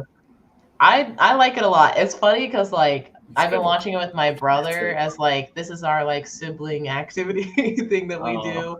Which one? And he always Yu Yu Hakusho.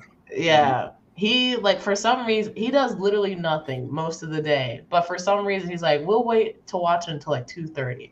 And so like, you know, that's about when the itis hits. So most of the time I sleep through our session of watching Yu Yu Hakusho together. And then I have to go back and watch the episodes again. Is this AM or PM? I assume PM. I'm not gonna lie. Yeah, it's PM. Yeah, you guys assume AM? Well, I mean, she said she's falling asleep. Yeah, so like, it's but she said the itis is putting her to sleep. Yeah, I got the itis, and if I sit still for a long enough amount of time, I start falling asleep. That's why I have to like stand up periodically when I'm at my desk and like go do something. Oh, I will just fall asleep. I won't even be tired, and I'll just be asleep. Yeah. But Respect that. yeah, but I've been enjoying it. It's been really interesting. I definitely see why people love it so much, and Awesome. I'm just like something that I want to see come back from Yu Yu Hakusho and just like shows of that era is like, where is the fashion and all these the new anime that come out? None of these new anime got the drip, and it right, like they all wear the same outfit all the time, and it's like you kind of learn to just like it's not like people need to do that because it's like a cartoon, like you know it's not real. But when Yu Yu Hakusho does it, you're like, oh damn, Yusuke, I see you got something different on. Like that's cool. I You know what show does that? One Piece does it. And One Piece does do that. One Piece does switch up the outfit. They switch it up a lot. You're right. But no, yeah, I've been enjoying Yu Yu Hakusho. We're in like the I don't know if it's a tournament arc. Is that that's the best? Yes, it's a tournament. Yeah. So right now, I don't know if I should spoil it because maybe some people haven't seen it like me. But I haven't finished it, and I have to go back and finish. That's where you're at is where I kind of left off.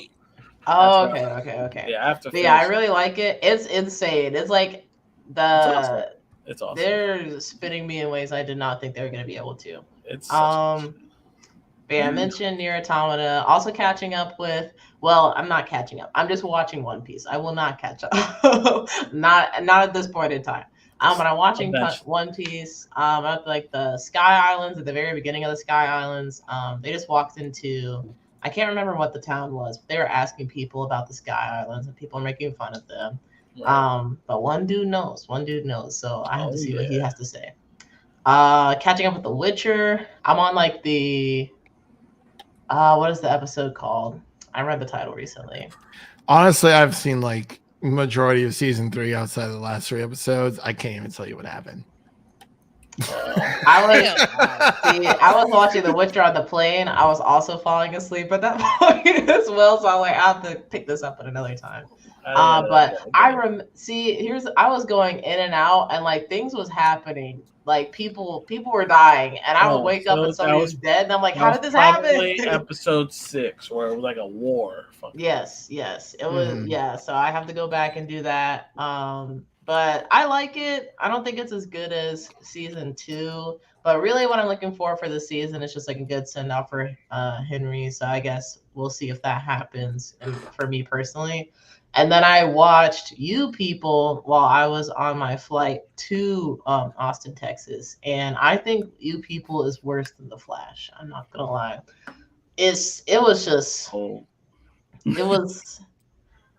I had more fun watching The Flash. With all the faults, I had more fun watching The Flash. Not that you people like. I'm about to say Flash is not that bad. That's why. It's not. So yeah, you people, they not too much, Didge. I saw that. Yeah, I didn't say anything. But I saw it. I didn't say you said it. I saw it. It was a movie. Yeah, it was. But yeah, that's mostly I've been watching. I definitely got a bunch of stuff I got to catch up on, but that's what I got through for the past week. Nice. I got to get caught up with Nier. I do too. Oh. Nier. Oh, I've seen Nier. It, but I feel so bad because it's like it picks up at episode 9 and they don't even do like a recap or anything. So it's like the gap of time that we haven't been watching Nier. They're like, yeah, that never happened. It's just been going. And I'm like, had it like come out the way it was supposed to, it probably would be runner up for anime of the year because it's also a very good anime. Really? Yeah. I feel like the delivery is what's hurting it the most right now, unfortunately. That's fair. Tragic. Super behind on anime. Sorry, guys. You got time. It's not like anything else coming out. There's a lot of anime. I mean, if they keep pushing shit back, I'm gonna have a lot of time. I hate it because I told Isaac during the pandemic I watched Naruto for the first time, and he said, "Now you have time. Now you have to watch One Piece." And I'm like, "I'll watch One Piece if there's another pandemic." And Lord, this strike, and I didn't think another one would happen. This is essentially a pandemic. Oh my! It sounds like we could say Mike jinxed us. Yep, Mike's what caused all this to happen. Should have just said yes in the first place. Never would have had it. You know? No, you gotta be smart. Or you could have been like, "Nah, I'm good." The pandemic would be, or don't say not good. If game developers strike as well. That's a real pandemic. Stop! That's a real pandemic. What are we doing? If something happened, it is 100% Trevon's fault. Yeah, now why you put that out there, man? Long Spider-Man 2 come out. I don't give a damn. What else y'all do? What? Wow. Garfield, some Spider-Man. I'm all good to go. Crazy. Not too much. There's still stuff I need to come out. Yeah. I have a huge backlog though, so if like gaming was gone for like a year or something, so do I. I'd be good on I'll be sad, but I'll be okay. Me too, honestly. Backlog will just still be the backlog. I need new stuff. It would, but it'd be a little smaller. It'd be a little smaller. I don't gotta worry about it right now. You know what I mean? Right. I got plenty of add-ons to Kakarot that I can still play. So I mean, I still gotta get that Hogwarts Legacy DLC. The way you talking, man. He's not getting that regardless. I've absolutely given up on that. Honestly, tragic. He doesn't have to say a thing, and that's still not happening. They're just banking on me paying $70 for Hogwarts Legacy 2, and they're right. Yep. I will. I mean, I'll do it. Just go buy it on Switch as well, so you know you're locked in. It's not going on. It's not going on Switch. I'll borrow. I told you if it was a wand like motion thing, I would absolutely. No, I wouldn't. Not on Switch. Don't they have a wand that you can buy? No, for the Switch. Not for like to play Hogwarts Legacy. You can pretend you're nunchucks. Maybe it's an app. Maybe it's an app.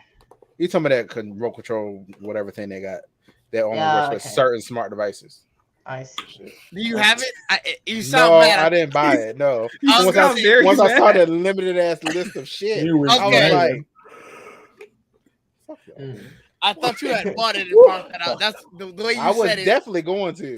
I saw that. I was like, man. Brutal. Damn. Didge, what you been watching? A lot of anime. Let's see. I finished Tales of Paradise on the ride down to DreamCon. What did you think of that? Because I was not impressed with like the first 3 episodes of the series. I'm not gonna lie. So it does start very slow. I think episode 3 is like right around where they get to the island. And that's really where everything picks up. Like getting to the island is definitely the slow part, but then on the island and everything to the end is where things start to pick up. I enjoyed the season overall. I'd watch the season 2. Okay. I finished Akiba Maid War. That was only 12 episodes. that season was great from start to finish because it's so crazy. The trailer was insane. You made me Yeah. very curious. That trailer was wild.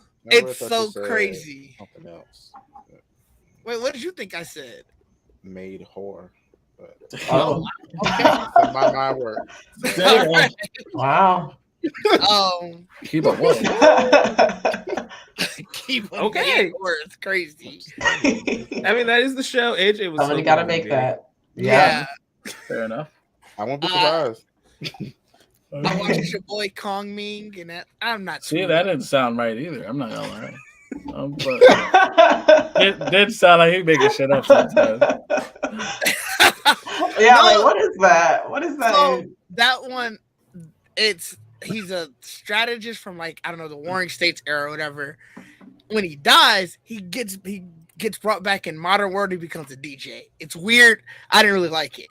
I was curious. because I was like, it just sounds it sounds weird. So I was like, I'm gonna check it out. Why I'll would check you it out. watch this? I had a 17-hour drive to DreamCon. There's so much One Piece to watch. Why would you just? Why would you not watch One Piece, bro? That's an iconic franchise. There's some DJ anime. I don't No, understand. I'm Like, okay. I'm okay. That's the weirdest flex. Your boy Kong me. I had to Google this to make sure it was real. It kind of sounds fake. Yeah. I'll show you guys the cover of it. No, we're good. I found this. No, why did you think this is a good idea? Oh wow. I told you it was weird. That looks wild. These are some choices. When you are sleep deprived on a drive down to Austin, Texas, you make some weird choices. This does look like a new anime, new age anime kind of thing. That does look like that. No. Oh, yeah, I'm with Joel this time. You should just watch One Piece. Oh my No, I'm good. goodness. No, I'm Honestly, good. I don't understand what's You would have gotten through the first arc, and you probably would have been hooked by that point. No, I'm good. One Piece is good. I'm just not going to take the time to finish it. You're just being stubborn now, dude. I also obviously kept up with JJK season. Ooh, I watched the episode today. I'll start that. Yeah. Then it's great. Eminence and Shadow, another anime, but boxing. This is what I wanted to talk about. Did anybody else watch the Bud Crawford and Errol Spence fight? No, I wanted to, but I did not. Oh my God! But I'm too Crawford broke to beat watch this boxing. man. We went to Dave and Buster's. They do it for free. I did. So, I would not have paid for it either. But oh my God, did Bud Crawford beat up Errol Spence? I like It was Terrence crazy. Crawford. He's a beast. On paper, everyone assumed that they were pretty even fighters. And I know now we're getting to the sports week, so I'll finish up quickly. But it was just how badly Bud Crawford was so much the better fighter. It was insane. I've heard. I want to see the fight now, just because it was. I heard it just sounded like bad. I'm like, really? It was that? It was one-sided? crazy. Everything that Errol Spence was trying, but it was like, no, I'm just gonna beat you up. He's been good went for so full long Gojo. too. Really? Basically, it was. Wow. And Helk. That's the last thing I watched. Helk. It's a good anime. It's on High Dive. All of this stuff is on High Dive. Oh, I paid for a year's subscription, so I was like, I better use this. Oshinoko, dude. Oshinoko. I do. I need to start that. I do need to start.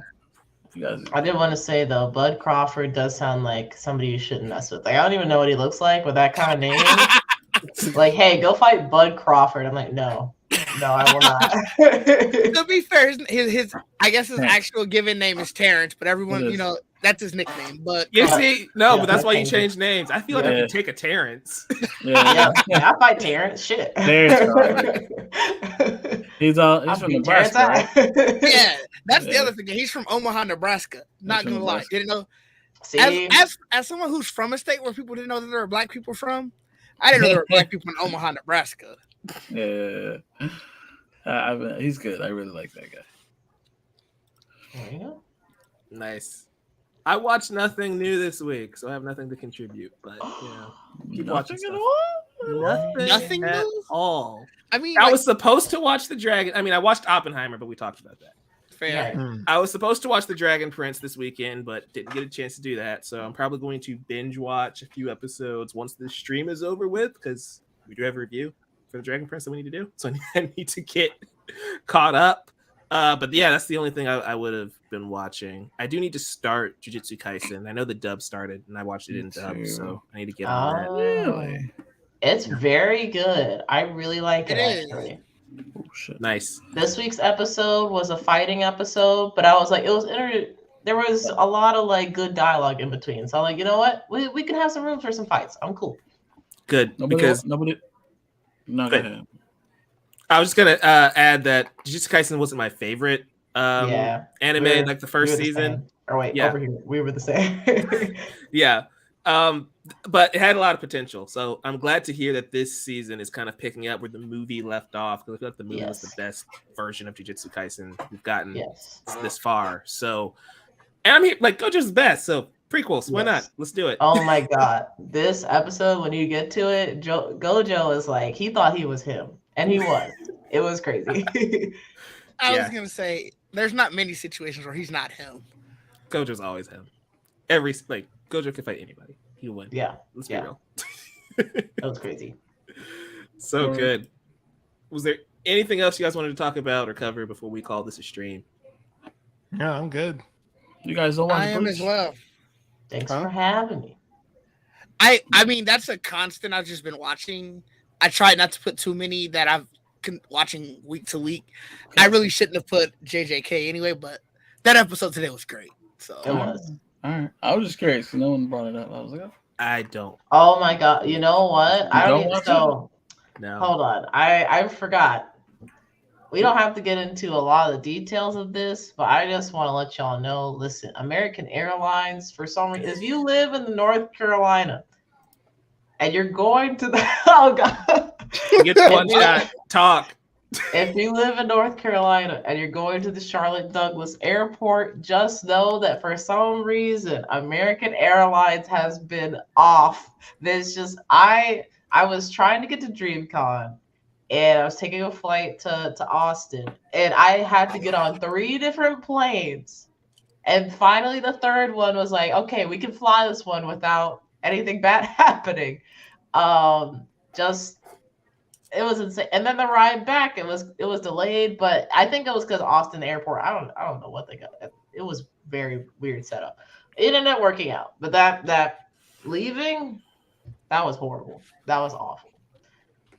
Can't recommend it. I was supposed to be like maybe 2.5 hour trip. It was like 6 hours by the time I finally got there. So was I did a lot of work in Tears of the Kingdom while I waited. A lot of exploration in the depths. Did you get the Master Sword yet? Oh yeah, I been had that. Had to do that. That was insane. Yeah. Have you done that? Oh yeah.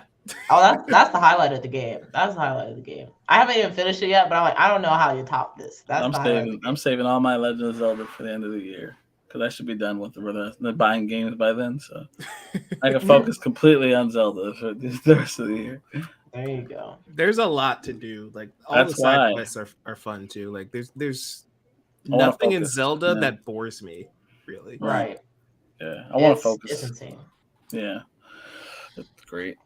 All right, guys. If you enjoyed this video, wait before I do want to ask one thing before we go. I did want to bring up because we did drop our documentary teaser trailer today. Yes. Right. And it's been a lot of work. I'm really excited for everyone to see it.